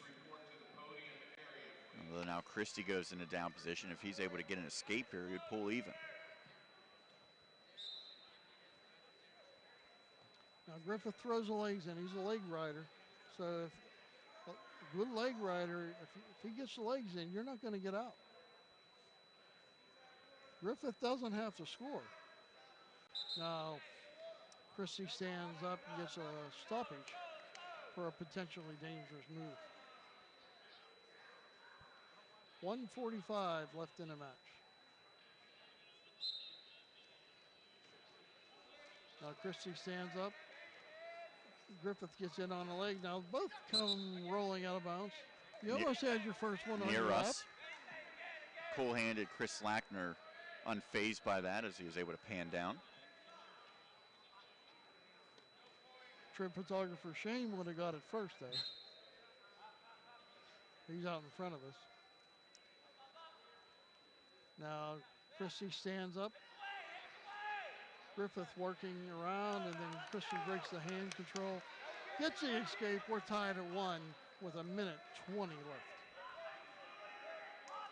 Which one will blink first? Griffiths in the red, Christie in the light blue. First takedown wins, maybe.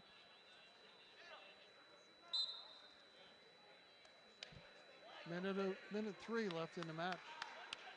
This is the 152-pound class. We've already crowned 7 champions so far tonight. There goes Griffith in on the leg, and they got out of bounds. Christie lucky that he got out of bounds, so he'd be down 3-1.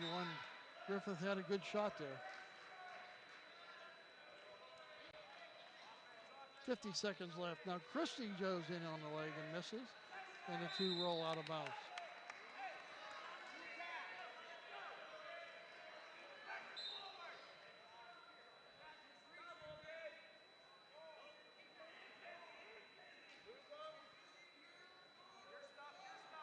Both dance around the middle. Just over 30 seconds now remaining.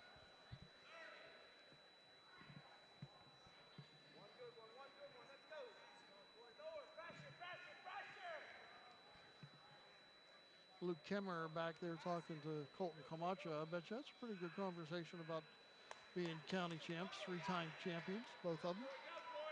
Who will become a champion at 152 pounds. Final seconds ticking off in regulation. This one might be headed to overtime. And it looks like we're going to overtime. Now we're in the 1 minute sudden victory. First point score wins.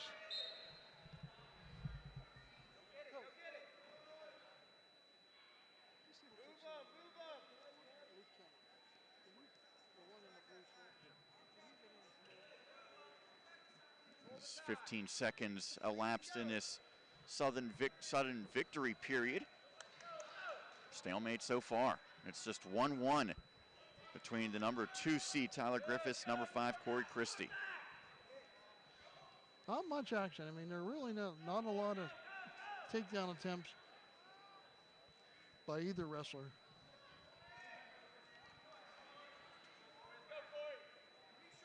And good news, I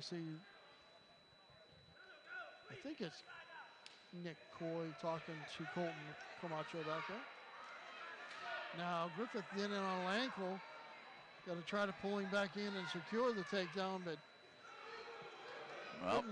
couldn't get both legs, and Christie gets out of bounds with 1 second left. Some of the Scotties coaches thought that might qualify as a takedown, but the officials deem that's not the case. Or fleeing the mat. So we'll go to 2 30-second tiebreaker periods.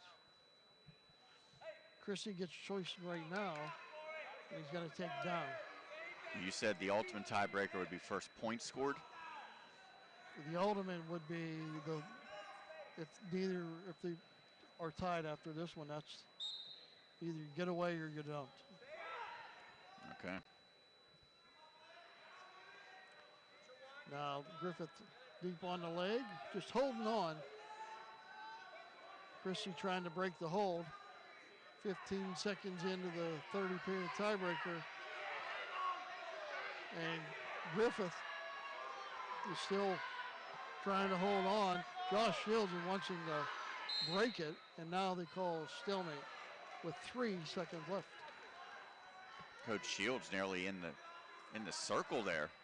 Yeah. He was all sorts of fired up. Shields was mad because he didn't get a stoppage earlier. Now Griffith will get a shot to win it. The big thing here is even though you might get an escape, you still wrestle the 30 seconds. So we'll see what Griffith does or see what Christie does. Now Griffith gets to his feet, does a roll, tries to go to a head throw, stands up. Holding on to the ankles is Christie. As Griffith tries to get away. Still one's holding on to the one leg, trying to drag Griffith back in. Now just 5 seconds remaining. And we're going to go to the ultimate tiebreaker. So high drama here at 152 between Griffiths and Christie. It'll be Griffith's choice So he's going to take the top position. So he thinks he can hold Christie down for 30 seconds. We'll see what happens here. This should be thrilling. Christie gets to his leg, gets to his feet, stands. Griffith works down on the ankle, holds on to the ankle.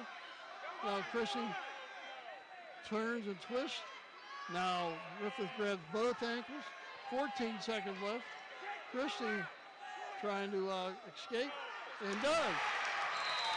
So how about that? The escape and the victory for Corey Christie, the number 5 seed, claims a championship as he was able to shake free of Tyler Griffiths of Southmoreland.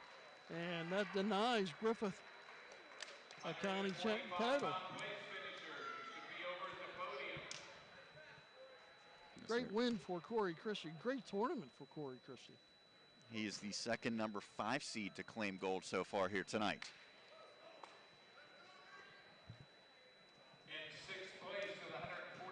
As they'll introduce the 145-pound winners. Next up on the mat will be at 160. Zach Hartman, the number 1 seed for Bell Vernon, and Nick Delp, number 3 from Kiski area.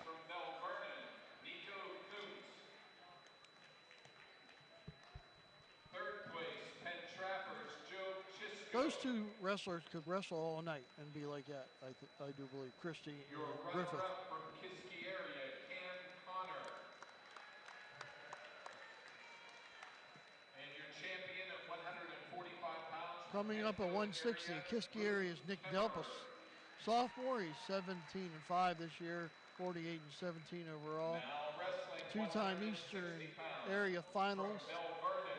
Powerade and a Section 1 runner-up, Powerade place winner, and a county place winner. He'll face Zach Hartman of Bell Vernon, 17-1, number 1 seed.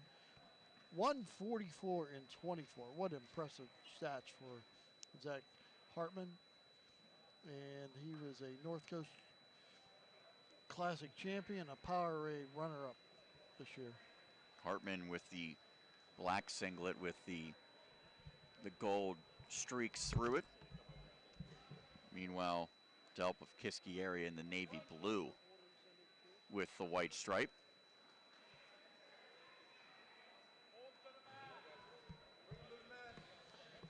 Hartman and Delp. Now a front face lock applied by Delp as Hartman gets back to his feet momentarily. Hartman slips around the waist, 2-point takedown. Now Delp rolls him and almost catches him in on his back. Delp gets a 1-point escape, and it's 2-1. Little pretty good action right there. Hartman looks absolutely ripped out there.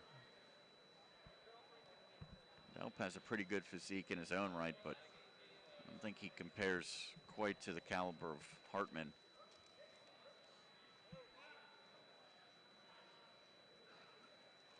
Now Hartman in on the far ankle, takes him to the mat. Delp does a good job spinning back. Now he's trying to work outside the boundary. They're looking, and Hartman can't get the takedown. Good job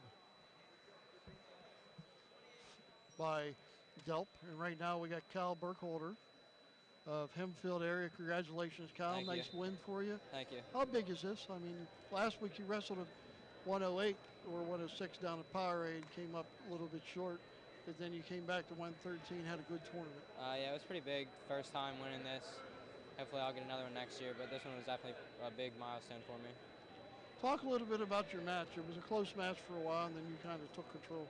Yeah, he was tougher than I expected. I wrestled him in the summer and beat him by more, but definitely tougher than I expected going into it. Thought I'd get more shots and finish him, but he was tough. Tough as a freshman, huh? Yeah, yep.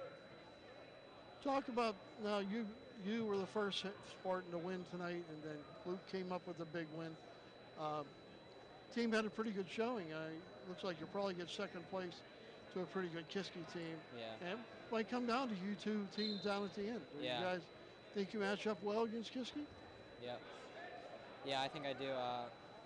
It's definitely going to be us, Kiski, Waynesburg, so all three of those could go either way. We could be first, we could be third, anywhere in there. What does it mean, knowing the history of this event, so many great competitors who have claimed championships? What does it mean to compete and to win a gold here in Westmoreland County? It's definitely big knowing that you won a county title. It's big, I mean, for everything, it's a good accomplishment. And talk about while you're out there, do you hear your teammates, do you hear your coaches, or do you kind of just focus solely on what's going on with your opponent? Usually I block everyone out other than my coaches. Mostly, well, just my three coaches, yeah. I mean, just strictly them, look at them in the corner when I get the chance, and that's pretty much it. Now, you were at 106 last week. Down the road, what do you expect to be, 113 or 106? I'm going to stay 113 the rest of the year until individuals and then drop again. Okay. Well, thank you. You're welcome. All right, we appreciate it. Kyle Burkholder of Hempfield area, the 113-pound champion. Out in the mat, we have Zach Hartman leading 6-2. Now we're getting a three-time champion in Luke Kemmer from Hempfield. He joined, I think Colton Camacho is a three-time champion. Congratulations. What's that mean to you, being a three-time champ here at the county? Yeah, it means a lot. You know, the history of the tournament, and just to be in elite category with that, it's pretty cool. Was there a point of your match that you thought really was a turning point here tonight? Definitely getting that first takedown is huge. That gives you confidence, and just starting the match like with a lead, you feel like you're in a pretty good position to win the match.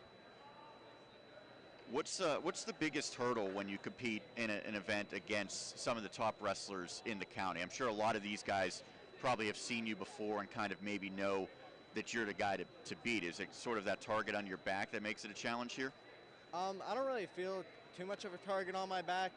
You know, just every match I kind of take it match by match and trying to put points on the board, and I just have fun with it, because whenever you look at it that way, like you have, if you think you have a target on your back, then you're probably not going to go in there with the right mindset to put points up on the board. We talked to your teammate Kyle Burkholder. Tell us about the Spartans and their team in 2017-18. Do you think that it's a legitimate championship caliber team? Yeah, we're definitely legitimate. I mean, we work harder than anybody. I know the majority of the kids on the team, they live the right lifestyle, they work hard every day, and you know, we believe in ourselves too. We thought we were gonna pull out here with a win, but I mean, it didn't end up that way. But we just got to keep on working harder now. Kimmer, a good name around the Westmoreland County. Your brother was a state champion. Obviously, you want to be a state champion. Are you related to Michael Kimmer? Yeah, Michael's my cousin. Second cousin. Second cousin. Yeah. So it's a pretty good name around the county. Now, how many times did your brother win the county title? My brother's a two-time county champ. Oh, you got one up on him. Yeah, it's about the only category I think that I maybe one-upped him in high school, but just got to keep getting better now, so maybe I can pass him in college. And you're going to Pitt, right? I'm going to Pitt, yeah. All right. Well, congratulations on being a three-time champion. Thank you. Good luck the rest of the way. Thanks. All right. We appreciate Luke Kemmerer joining us as we turn our attention back to the mat, and beginning of period number 3 was Zachary Hartman of Bell Vernon holding an 8-3 lead over Nick Delp of Kiski area. Pretty articulate young man there in Luke Kemmerer, but someone who's probably done many of interviews over his time with his success. Kid. Very good kid. He's very focused, you know. I mean, he knows what he wants to do. I mean, last week when he lost, he really dominated the match and just didn't outscore the kid. Right now, Zachary Hartman knows what he wants to do, and that's close out this match with 1 minute and 28 seconds remaining. He is up 8-5 now over Delp. This is, of course, the 160-pound class. Hartman, the top seed. And he will add to his lead a 2-point takedown. Last year, Hartman was a county champion of 160. Leading 10-5 here, so I mean, he's in pretty good shape. over a pretty good wrestler, Nick Delp, is only a freshman. Nick's brother Alex is now wrestling at UPJ. 42 seconds remaining in this third period. Hartman up by 5 points, trying to close it out for a county title in the 65th annual Westmoreland County Coaches Association Wrestling Tournament being held here at Norwin High School tonight. I'm Sean Meyers alongside Paul Schofield of Triblive.com. Video broadcast with Chris Lackner manning the camera here tonight on the network. As Hartman trying to turn over Delp. Hartman just a little more experienced on top than Delp. And now he stacks him up and tries to get him to his back. Final 5 seconds. Tick off the clock, down to 1. That'll do it. Your 2018 Westmoreland County Coaches Association champ at 160 pounds, Zachary Hartman of Bell Vernon area. 152-pound place finishers should be over at the podium area with their coaches. So up next will be 170. Scott Joel from Bell Vernon, 18 and 1, 55 and 19, a junior. Section champ last year. Winner at the Escape the Rock and a Powerade place winner. Jesse Quasi from Greensburg Salem, 16 and 2, 80 and 26.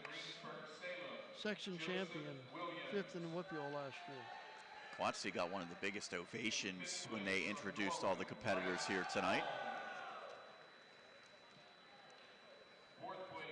So it's a 1-2 matchup at 170 pounds. You know, a couple years ago, 2014, 2015, those 2 years the champions were 214. Now these are all state champions. Devin Brown, Franklin Regional. Spencer Lee, Franklin Regional. Tyler Smith, Franklin Regional. Mike Kimmer, Franklin Regional. Josh Shields, Franklin Regional. Maruka made it to the finals. Austin Bell from Bell Vernon. Zach Zavasky is the state champion. Now at Virginia Tech. Now Virginia Tech. Austin Bell's at Pitt. So, I mean, what a team that was. The following year, Sammy Krivas was added to that group. Gus Solomon, who's at Navy right now. Devin Austin, who's at UPJ. I mean, Drew Phipps is at Bucknell. Missing from that was 2 state champions. Cam Coy, a 3-time state champion from Penn Trafford, and Mickey Philippi, a 2-time state champion, or 3-time state champion from Derry. They didn't win here. That's how good this tournament has been over the years. Just about 30 seconds into the first period in this 170-pound championship bout. Joel clad in the gold singlet. Quatsi in the brown and silver with the white stripe.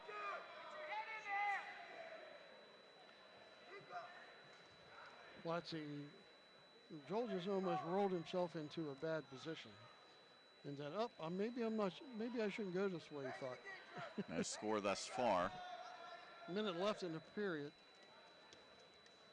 Now Joel gets in on the leg with Quatsi. He tries to get them both legs around him, but Quatsi gets out of bounds. No score. 53 seconds left. After this 170-pound bout, only 182, 195, 220, and 285 will remain. Remember, we will have a presentation for the most outstanding wrestler, and we will also have a center stage interview that we will film after that is dedicated and presented. Right now going for the leg is Quatsi. Joel showing some good balance.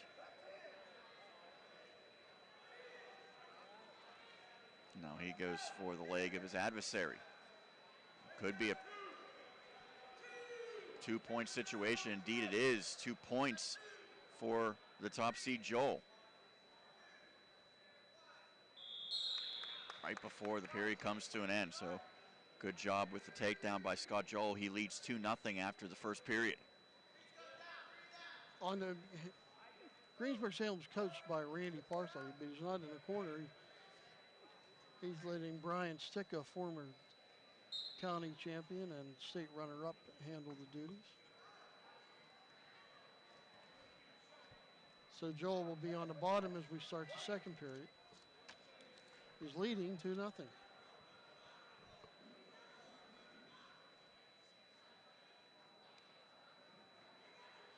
What a two-day event this has been once again here in 2018. We're proud to be bringing it to you here on the Triblive High School Sports Network. The video broadcast with the new equipment.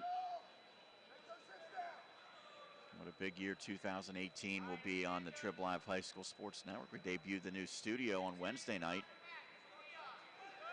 Yeah, I've been up to there. It looks pretty nice up in the Valley News Dispatch. Very red feel to it. It's right now a big opportunity here for Quatsi as he nearly had Joel with his back exposed to the mat. Joel was able to roll through it and stay away from the big points.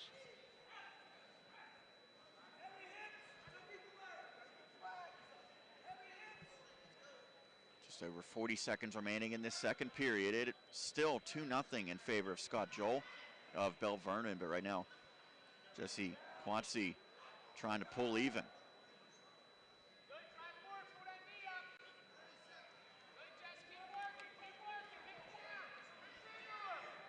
Quatsi doing a good job on top, controlling Joel, not allowing him to score or to extend the lead. He's got to find a way maybe to get some points out of Joel, and he's trying to turn him a little bit with a tilt. Now he's almost got him stuck. He's got to control him. He can't let go. He can't let him go. And the second period comes to an end. Joel does not score. And Quatsi will take bottom. So that was a big series for Quatsi. He didn't allow him to score, where he almost did right at the end. We've had some pretty good matches here for the championships. Everything's been decided by decision with the exception of the injury forfeit, correct? So. Yeah, we had a Powerade last week. There was no pins, tech falls. That just tells you how good the wrestling is. Now Quatsi tries to stand, but Joel brings him back down to the mat. Tries to tie his legs up. Now he's going to try to shake him off because Joel's a little high, but he got his legs wrapped. And Joel trying to bring Quatsi back down. Now Quatsi's still standing and he gets a stalemate. So with 124 remaining in this third period, a stoppage. Still 2-0 in favor of Scott Joel.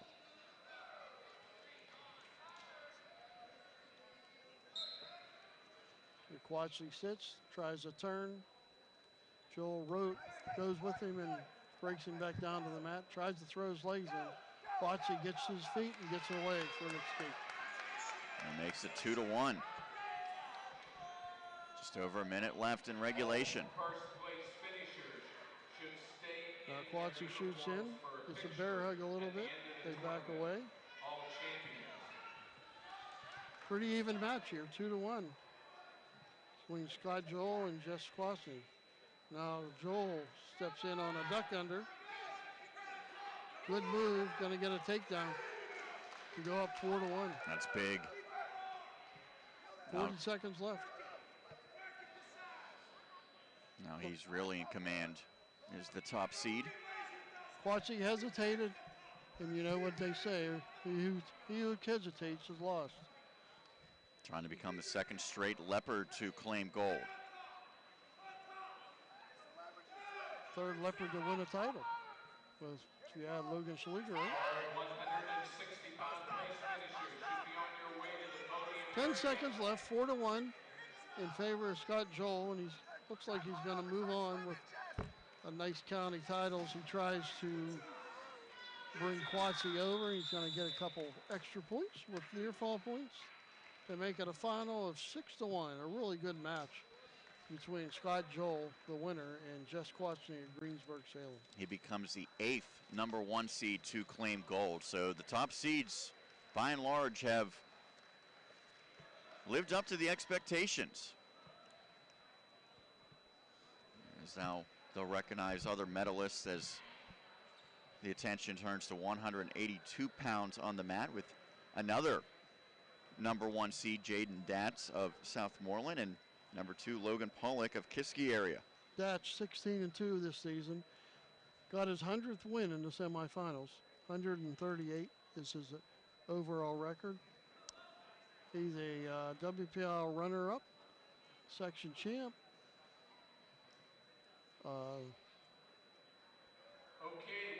Pollock is an Eastern area champion place winner, a county place winner, and a freestyle state place winner. He's 18-2, 70-48. Fourth place, Franklin Regionals, Jimmy O'Neill. I know we still have 4 matches left, but anyone in your opinion that might have the inside track so far for well, I talked to top performer? Assistant Superintendent John Banco from Valley. He and I were talking about possible contenders for the title. He came over to me a little while ago. He gave me 2 choices. First, 106, Curtis Phipps, and the other was 138, Noah Levitt. So that's going to be, looks like, who we're going to choose from. We'll just see who deserves it the best. Again, there's still 4 classifications remaining, including this 182-pound class. Jaden Datz was a quarterback at the Southmoreland football team this past year. And previously, his brother was the quarterback for the Scotties. And his brother was a state place winner a couple times. So, look for a big year from Datz. He's been very close. You know, he's got all the talent. He just has to put it together and build his confidence. Both wrestlers out in the center of the mat, kind of, you know, trying to figure each other out. Double A wrestler in Datz, triple A wrestler in Kiski area, Logan Pollock. Southmoreland in the red singlets with the white trim and black. And Kiski has the Cavaliers down the side, blue singlets. A little bit of white mixed in. Big KA on the front of the uniform. Kiski area. 41 seconds left, and Pollock got poked in the eye, and he's just taking a second to get back. Official did a good job to stop it. 36 seconds left in the first period, scoreless between Jay Datz, who tries a single leg. Now he tries to get in on a double leg, switches to a single leg. Now he's working Pollock towards the sidelines. Now he tries to pull him back in. Pollock with a wizard, trying to fight it off. Got to get both legs to secure the takedown. Almost got that one. 6 seconds left. Datz and Pollock roll out of bounds. And Pollock's confused about something. Datz has a little bit of a bloody nose, so that's why they're stopping it. Pollock right now shrugging his shoulders. Trying to figure out why they stopped, and the coach said the other guy had blood. So they put up to 5 minutes to get this taken care of. Not looking for blood on the mat. No blood on the mat. It was on the, just dripping out of his nose a little bit. Didn't go anywhere. 4 seconds left in the first period. No score here between Jaden Datz and Logan Pollock. Datz has won 3 bouts here at the counties. Got a major decision over Brandon O'Sullivan of Valley, 15-5. Then got another major decision over Sage Parsley of Greensburg-Salem, 11-2. And then he beat a good kid in Mason Nicholson of Bell Vernon 5-3 in the semifinals. So now we move to period number 2. No score between these two. Pollock's also got 3 wins. He got a pin over Robert Davis of York, a major decision win over Colin Chobe of Hempfield, and a 4-1 win over John Backer of Penn Trafford. Pollock stands and tries to rip the hands off of Datz's grasp. Now Datz goes down on the leg. The two go close to out of bounds. Chuck Tursky, assistant coach for Kiski, wants Pollock to stay in bounds, but they both go out.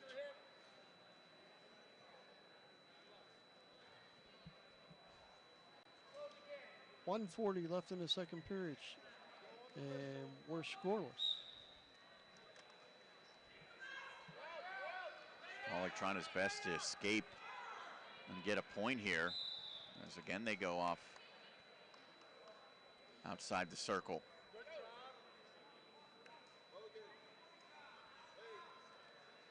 Been a slow pace of this match. No one really able to gain the upper hand, as the scoreboard indicates. And we have another stoppage.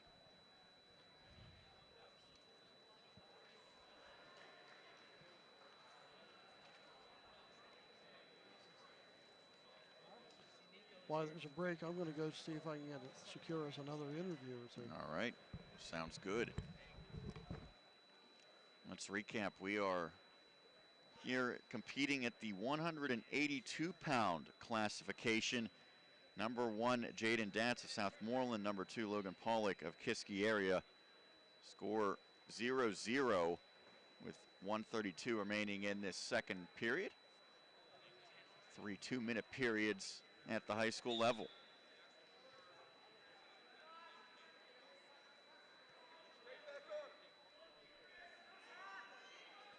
Pollock trying to escape from the grasp of Datz.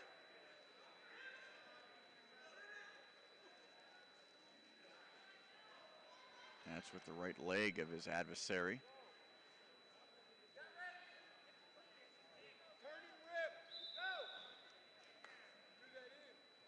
And now another stoppage as they go outside the circle.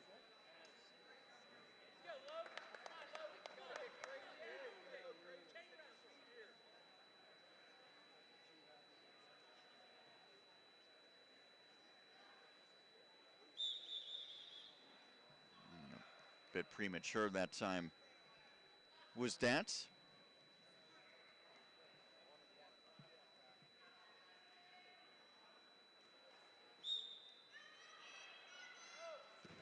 And that takes down Pollock hard.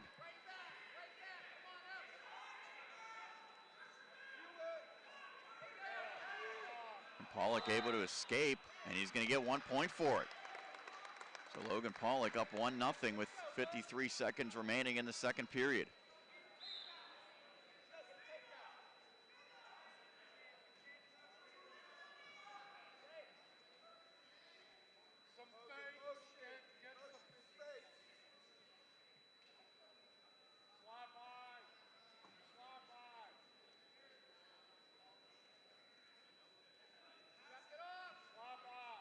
All right, now both competitors with the vertical base. Datz tried to spin down Pollock, but he was able to escape out of bounds. Still 26 seconds left in what has been a lengthy second period.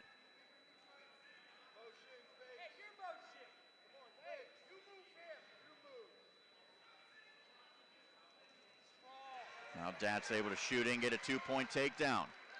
So he gains the lead for the first time, 2-1. Final seconds ticking off in the second period. And as the buzzer sounds, it is 2-1 in favor of Jaden Datz.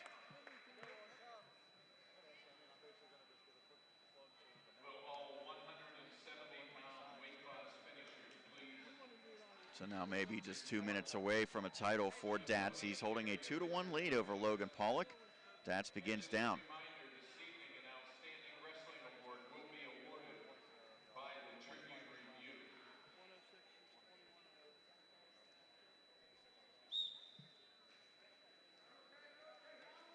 Now Dott's able to escape, extending the lead to 3-1.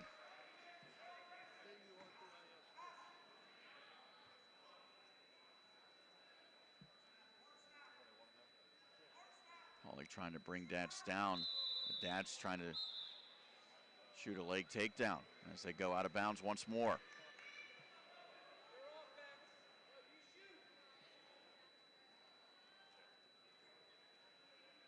Now they shake hands and continue this third period. Sean Meyers, Paul Schofield here on the Triblive High School Sports Network.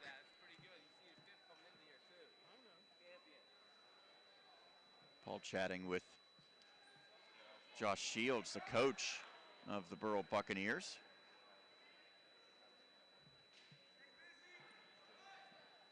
Just over 1:15 remaining in this third period.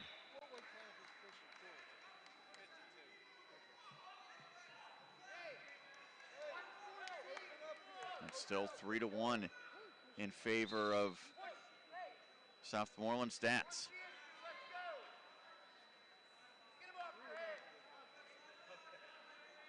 See the action here on this video broadcast. Stats in the red, Pollock in the navy blue.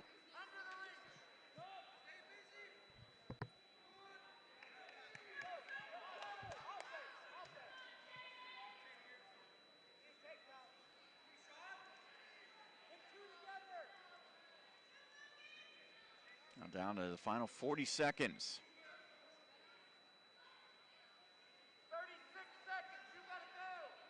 As the Cavaliers coaches informing Pollock of how much time is left and saying that he's got to go. Right now he's down by a pair.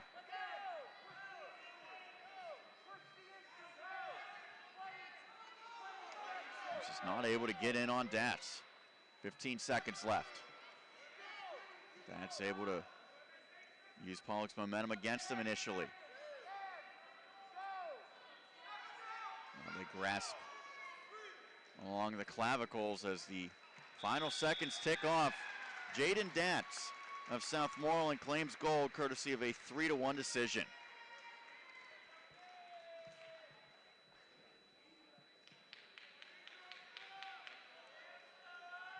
So now 195 will be the next classification after the medalists are honored from the 170-pound class. This 195 bout will be number 1 Danny Starr of Kiski area, number 2 John Meyers of Greensburg-Salem.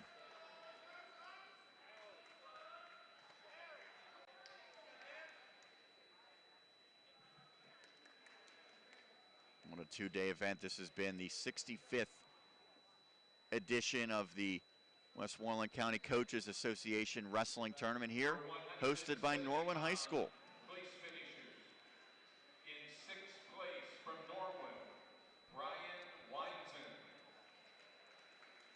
We've seen a number of the top seeds claim gold. 9 to be exact. In 4th place from Hempfield, Dallin Wood. No champions so far: Curtis Phipps of Norwin, Kyle Burkholder of Hempfield, Darren Miller of Kiski area, Logan Saliga of Bell Vernon, Colton Camacho of Franklin Regional, Noah Levitt of Kiski area, Luke Kemmerer of Hempfield area, Corey Christie of Burrell, Zach Hartman of Bell Vernon area, Scott Joel of Bell Vernon area, and Jaden Dats of Southmoreland. Now wrestling at 195 pounds from Kiski area, Danny Starr. His opponent from Greensburg-Salem, John Meyers. So here we go at 195, Starr and Meyers.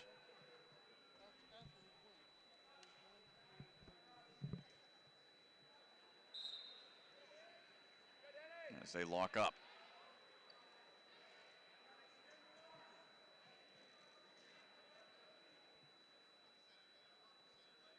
.220, .285, the remaining classes to follow.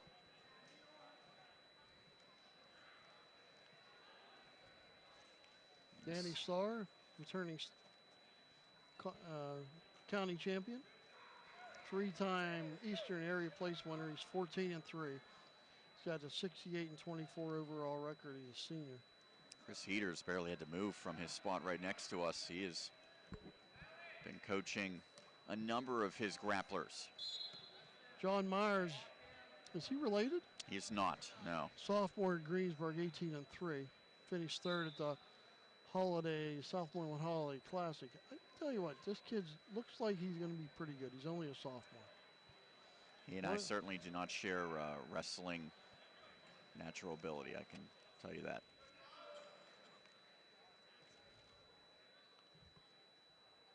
Minute left in the first period, no score. We've seen a lot of low scoring, sort of slower paced beginnings for these bouts here with the championships on the line. A lot of time I think these kids are, just feeling each other out a little bit and, going for it. I think we've, if nothing happens, I think we decided on who might be our outstanding wrestler. Okay. Not official yet. Never know who can open some eyes from here on out. Now, it did change in the last 10 minutes. All right.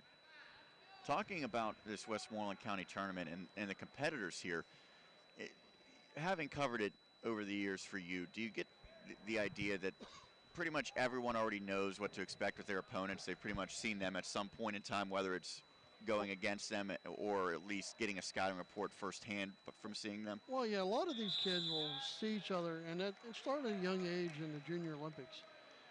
And, so they kind of know each other week in and week out that they compete against each other. And a lot of these teams are in the same section, in Section 1. So they're going to, the AAA teams are going to face each other, and then the AA teams are going to face each other because Derry, Mount Pleasant, Southmoreland, and Yuck are all in the same section. So there's a lot of familiarity with all these kids. As they go outside the circle, 6 seconds into the second period, no score still between Meyers and Starr. Meyers has had a pretty good tournament. Now he gets away for one. Now he's going to try to go for two. He got the one to take a 1-0 lead.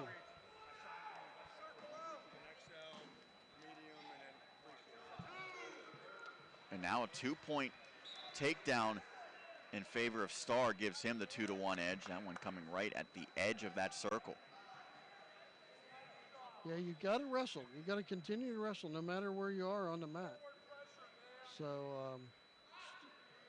see if Meyers can get away.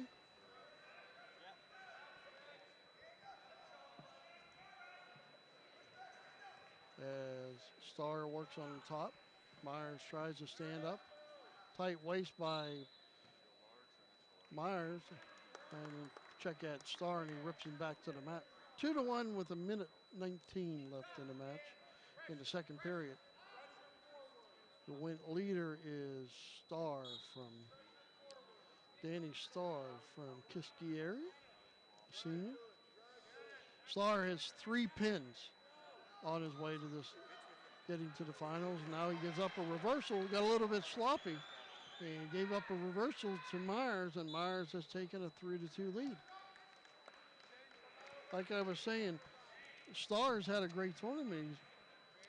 He's had 3 consecutive pins to get into the finals. Now, then just as I said that, he got a little sloppy and gave up a reversal. Now he trails 3-2. Well, he still has an opportunity to get a pin, but as we mentioned, there has been no falls so far with these finals.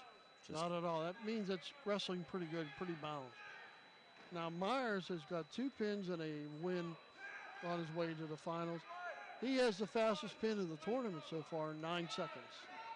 There has been, as an escape point there, deadlocks the score at 3-3.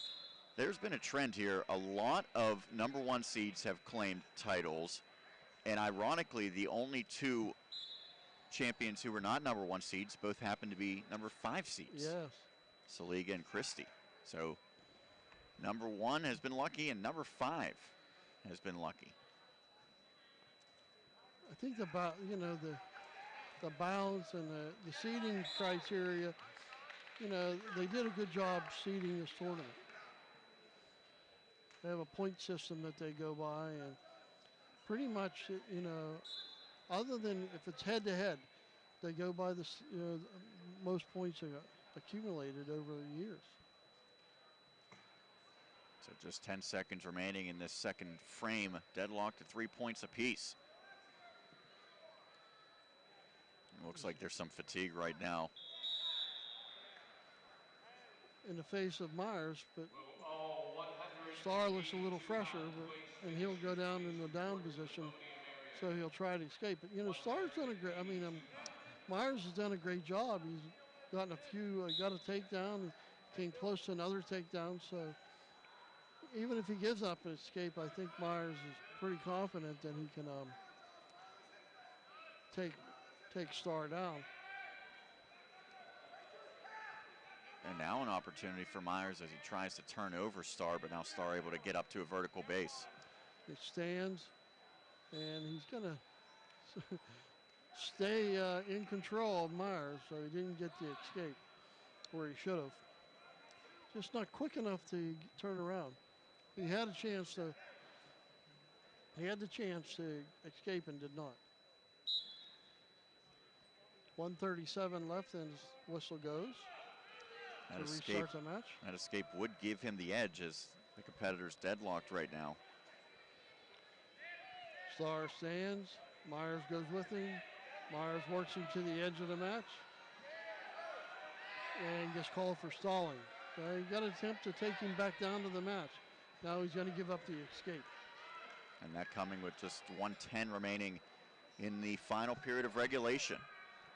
So now it's 4-3 in favor of Starr. Now, like I said, Starr has, Meyers has the ability to take him down, and almost got one there.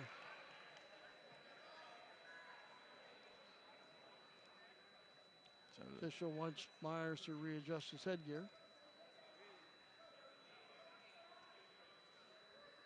And takes out whatever piece of cloth, it looks like. Or foam that maybe it was protecting a cut or something on the forehead.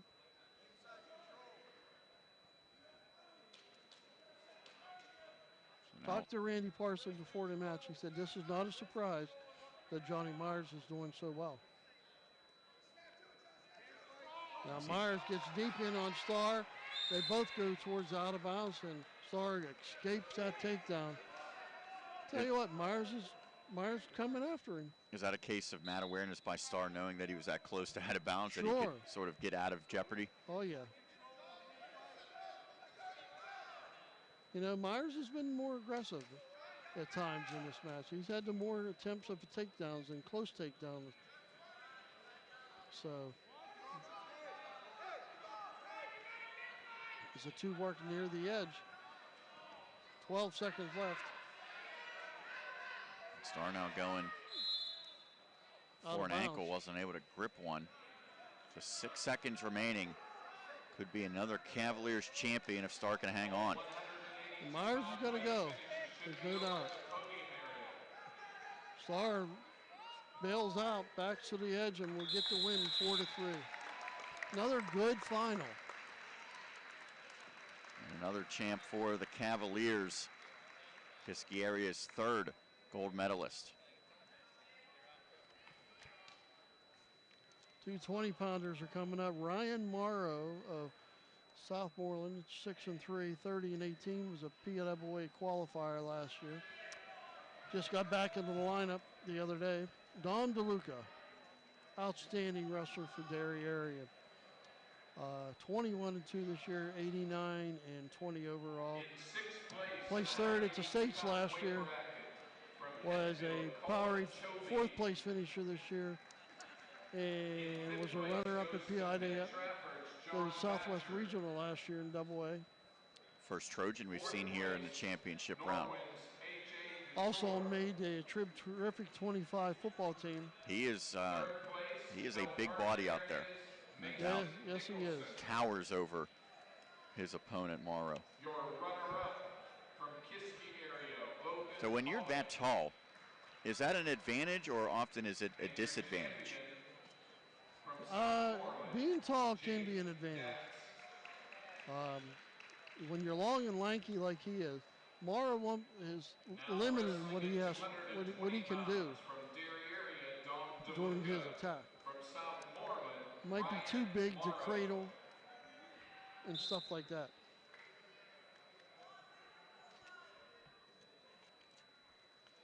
So we're underway at 2:20. Morrow in the red singlet and the white singlet with a little bit of gold trim is DeLuca from the Dairy area Trojans. Star football player, that's for sure. And what a couple of years it has been for the Trojans on the gridiron under the guidance of Tim Sweeney. What a nice rebirth. Yeah, what a story that has been. You know, when a team last year was a freshman, they were outscored almost like 60 points per game. Didn't win a game. Last year, what, they made it to the semifinals, lost to Aliquippa. Their only loss this season. It was just his, you know, Sweeney's ability to get those kids to believe. A takedown by DeLuca, and he takes a 2-0 lead a minute into the first period here at the 220-pound weight class. And there has been some great Trojan wrestlers in recent memory. Jimmy Gullabon. Mickey Philippi. Yeah. Blaze Mucci. Mike May.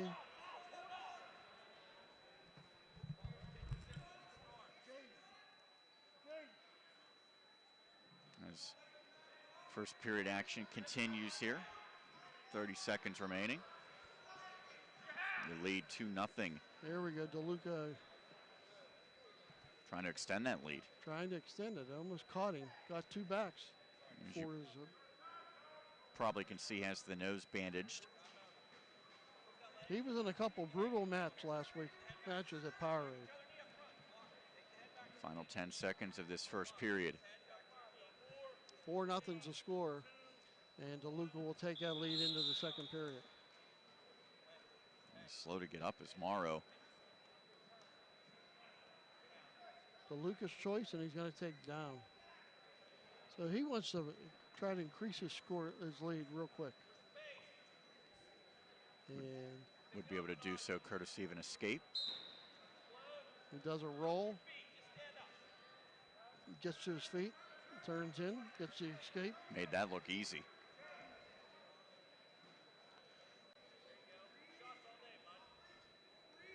DeLuca made it to the final with a pin over Dustin Logan, 27 seconds. He got a technical fall in 4 minutes, 11 seconds over Josh DeLong of Latrobe. And then he pinned Troy Kuhn at Kiski-Area in 131. Morrow has 2 pins on his way. He pinned George Tusing a Yak at 446, and he pinned Dylan Ferretti of Hempfield at 257. 1:21 remaining in this second period. The score 5-0 in favor of DeLuca.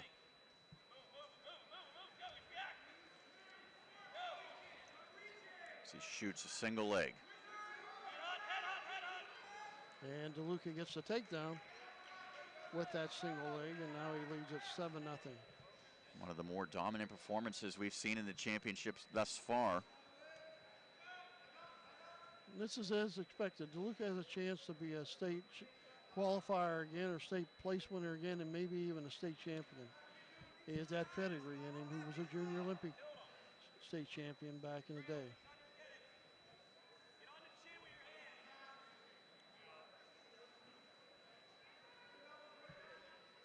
We got 33 seconds left in the period. 7-0 as DeLuca tries to work some kind of tilt or some kind of move to turn Morrow over. After this will be the final weight class, 285. Which should be a good one too.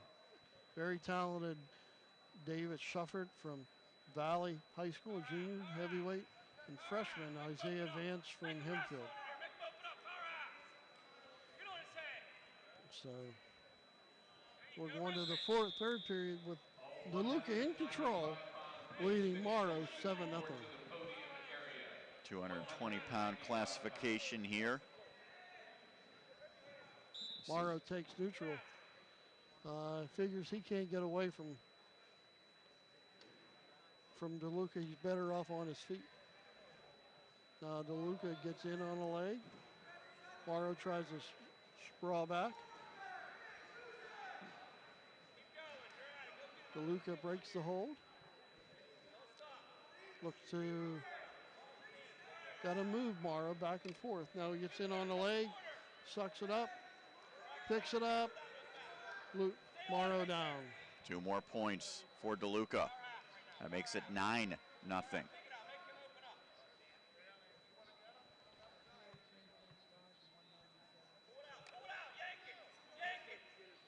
he's trying to turn him over. Getting Jaden Datz over here in a second. Mr. DeLuca trying to finish this off. We now welcome in Jaden Datz. Jaden, congratulations. Thank you. 182 pounds. Was the expectation another championship for you coming into this tournament? What did you say? What was it? Was it the expectation to win? Yeah, definitely. My older brother, he had a couple county titles, so that was something I was definitely looking at, and I had to take it match by match and not look ahead. But yeah, definitely. We talked about how you're a very prolific football player. Kind of compare the athletic attributes between football and wrestling. I mean, Coach Santee always says, and I mean, even our head coach for football, he always said, wrestlers make good transitions to other sports, and I mean, I think that's true for a fact. This sport's made me extremely tough, and it taught me a lot of life lessons too, like working hard and work ethic, and I carried that on to football too. I know during your career, you've always been really close.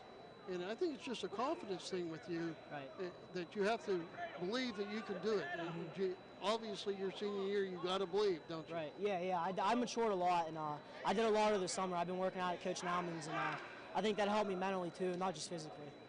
But yeah, you're right, definitely. As DeLuca about to put this one away, was there a turning point of your match?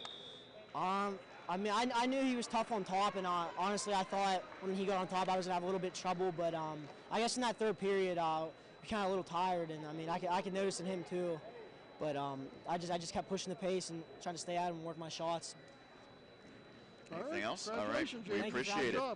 Jaden Datz, the champion at 182 pounds, and we've just crowned another champion in a dominant performance, Dom DeLuca of Dairy Area, capturing the 220-pound gold. That brings up the heavyweights, if you will, the 285-pound class, the final match of this weekend. It's number 1, Dave Schufert of Valley, number 3, Isaiah Vance of Hempfield. And Vance, to me, yesterday, we only saw him once. He was just about as impressive as anyone I saw the entire day. Yeah, yesterday a 29-second pin, today a 3-minute and 2-second pin against Cody Vokes of Mount Pleasant, a seasoned wrestler.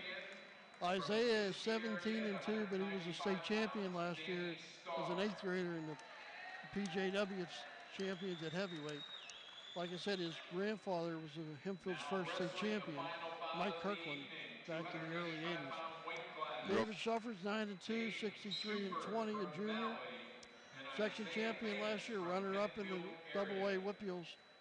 So we'll see what happens, and we're underway. As Vance already scores a takedown. He has been so impressive right out of the gate, as he has a good position here on Schufert. Schufert now tries to get back to a vertical base, but Vance still has the leg. His grandfather is here, and he looks like he still could wrestle, though. I laughed, and I said, can you go against this big guy? And he said, no, I'm staying away. So Schufert to the down position. 2-0 in favor of Isaiah Vance. Now Schufert spins around and gets a reversal. Well, now he does, to tie it up. Just that quickly, Vance gets to a vertical base, but he's taken back down, and he's in jeopardy right now. That shoulder's awfully close to the mat. Schufert trying to put it away. He got a headlock block. He's got to work it back. This is a bad position for Vance, and that's it. So the only fall of the championship goes to Dave Schufert. 2 points quickly for Vance, but ultimately it was the Valley 285-pounder who put it away to claim gold. We are going to step aside quickly before we wrap this one up with all of our gold medalists. You're listening to and watching 2018 Westmoreland County Coaches Association Wrestling Tournament action here on the Triblive High School Sports Network. The team at UPMC Sports Medicine doesn't just rebuild wrists and knees. They build better athletes. Athletes at every level who want to get stronger and faster and prevent injuries.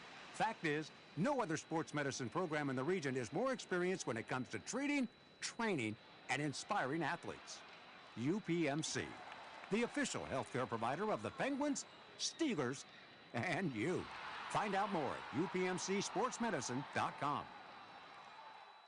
People ask what drives me.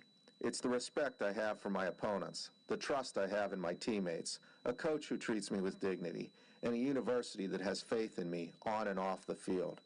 That's what keeps me focused, why I practice harder, play my heart out. I play to win. I play for Carlo. Tell us your story using #WhatDriveYou. Carlo University is a proud sponsor of the Triblive High School Sports Network.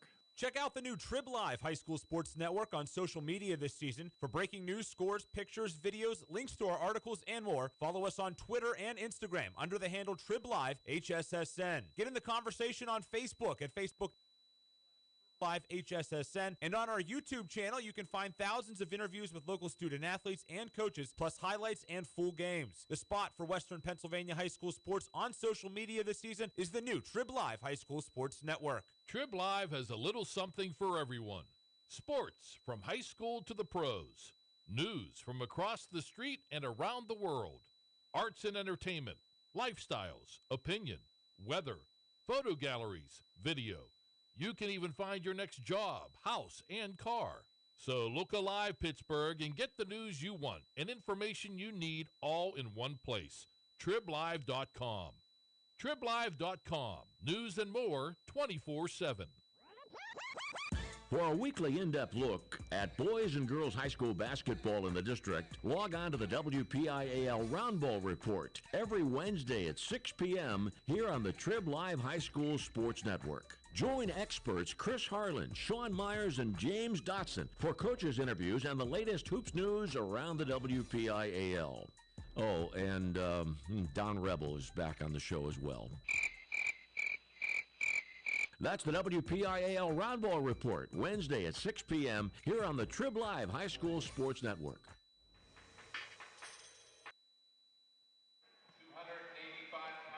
This is the Triblive High School Sports Network. I'm Sean Meyers here at Norwin High School, the 65th edition of the Westmoreland County Coaches Association Wrestling Tournament. I want to thank my broadcast colleague Paul Schofield for helping out not only tonight but yesterday as well for this two-day event, as well as Chris Lackner manning the camera. As you can actually see Paul Schofield out on the mat right now as he's getting ready to talk to some of the champions, as they will recognize all of the gold medalists at this point. And our colleague Justin Labar of Triblive will present the Outstanding Wrestler Award and Trophy. And I believe that he's going to have a mic to do that, so I'll not spoil it for everyone at home, as they are now going through the 285-pound finishers. Before we get into the most outstanding wrestler, let's run down all of the gold medalists that we've crowned here tonight. 106 pounds, it is Norwin's Curtis Phipps. 113, Kyle Burkholder of Hempfield area. 120, Darren Miller of Kiski area. 126, Logan Saliga of Bell Vernon area. 132, Colton Camacho of Franklin Regional. No 11 of Kiski area at 138. Luke Kemmer of Hempfield at 145. And 152, Corey Christie of Burrell. At 160, it's Zach Hartman of Bell Vernon area. Scott Joel of Bell Vernon at 170. Jaden Datz of South Moreland at 182. Danny Starr of Kiski area at 195. Dom DeLuca of Derry area captures 220, and at 285 we just saw the pin for Dave Schufert of Valley. So those are your champions here tonight. Want to remind everyone to check out the Triblive High School Sports Network for comprehensive coverage recapping all of this. We'll have articles from our Triblive colleagues as Justin and Paul get set to present the most outstanding wrestler award.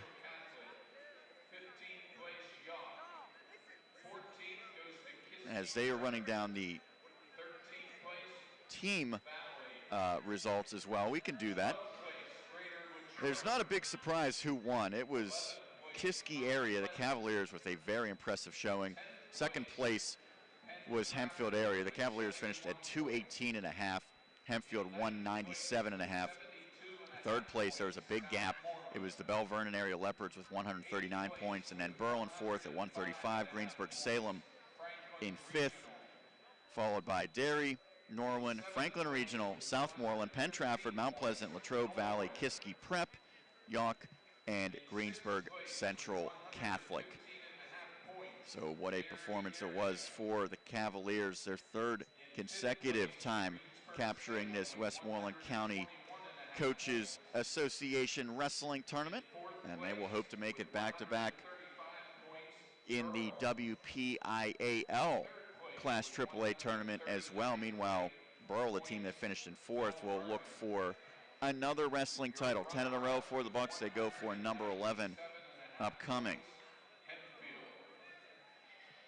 As they are announcing all the top teams, and now they're announcing the first place team, the Kiski Area Cavaliers, as they will get a trophy for finishing in first. And then I believe after that, Mr. Labar will take over. As Chris Heater right there with the trophy for the Cavaliers, as the team gathering around.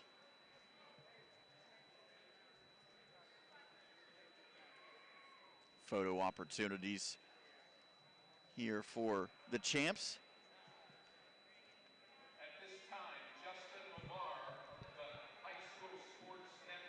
And now let's turn it over to hear Justin Labar. Is going to present the most valuable wrestler to the anticipation builds. State qualifiers, Burrows, Corey Christie. So Corey Christie, the most outstanding wrestler. So Justin Labar over by the podium, giving that trophy is the 5th seed, Corey Christie. He became a champion at 152 pounds, and now he's receiving the award for the most outstanding wrestler of this tournament as well. Well, I'm going to head over and we'll do a center stage interview upcoming, but that'll be up on our website. We are going to sign off for this broadcast. So once again, for my colleague Paul Schofield, for Chris Lackner manning the camera, and for Justin Labar, I want to thank everyone for tuning in for this two-day event. You've been watching the Westmoreland County Coaches Association Wrestling Tournament. It's been here, all on the Triblive High School Sports Network. Good night, everybody. You have been listening to WPIAL Wrestling on the Triblive High School Sports Network, sponsored by UPMC Sports Medicine, by Carlow University, by AstroTurf, and by Trib Total Media. You can follow the 2017-2018 WPIAL wrestling season every day by logging on to tribhssn.triblive.com. The preceding has been a special presentation of the Triblive High School Sports Network.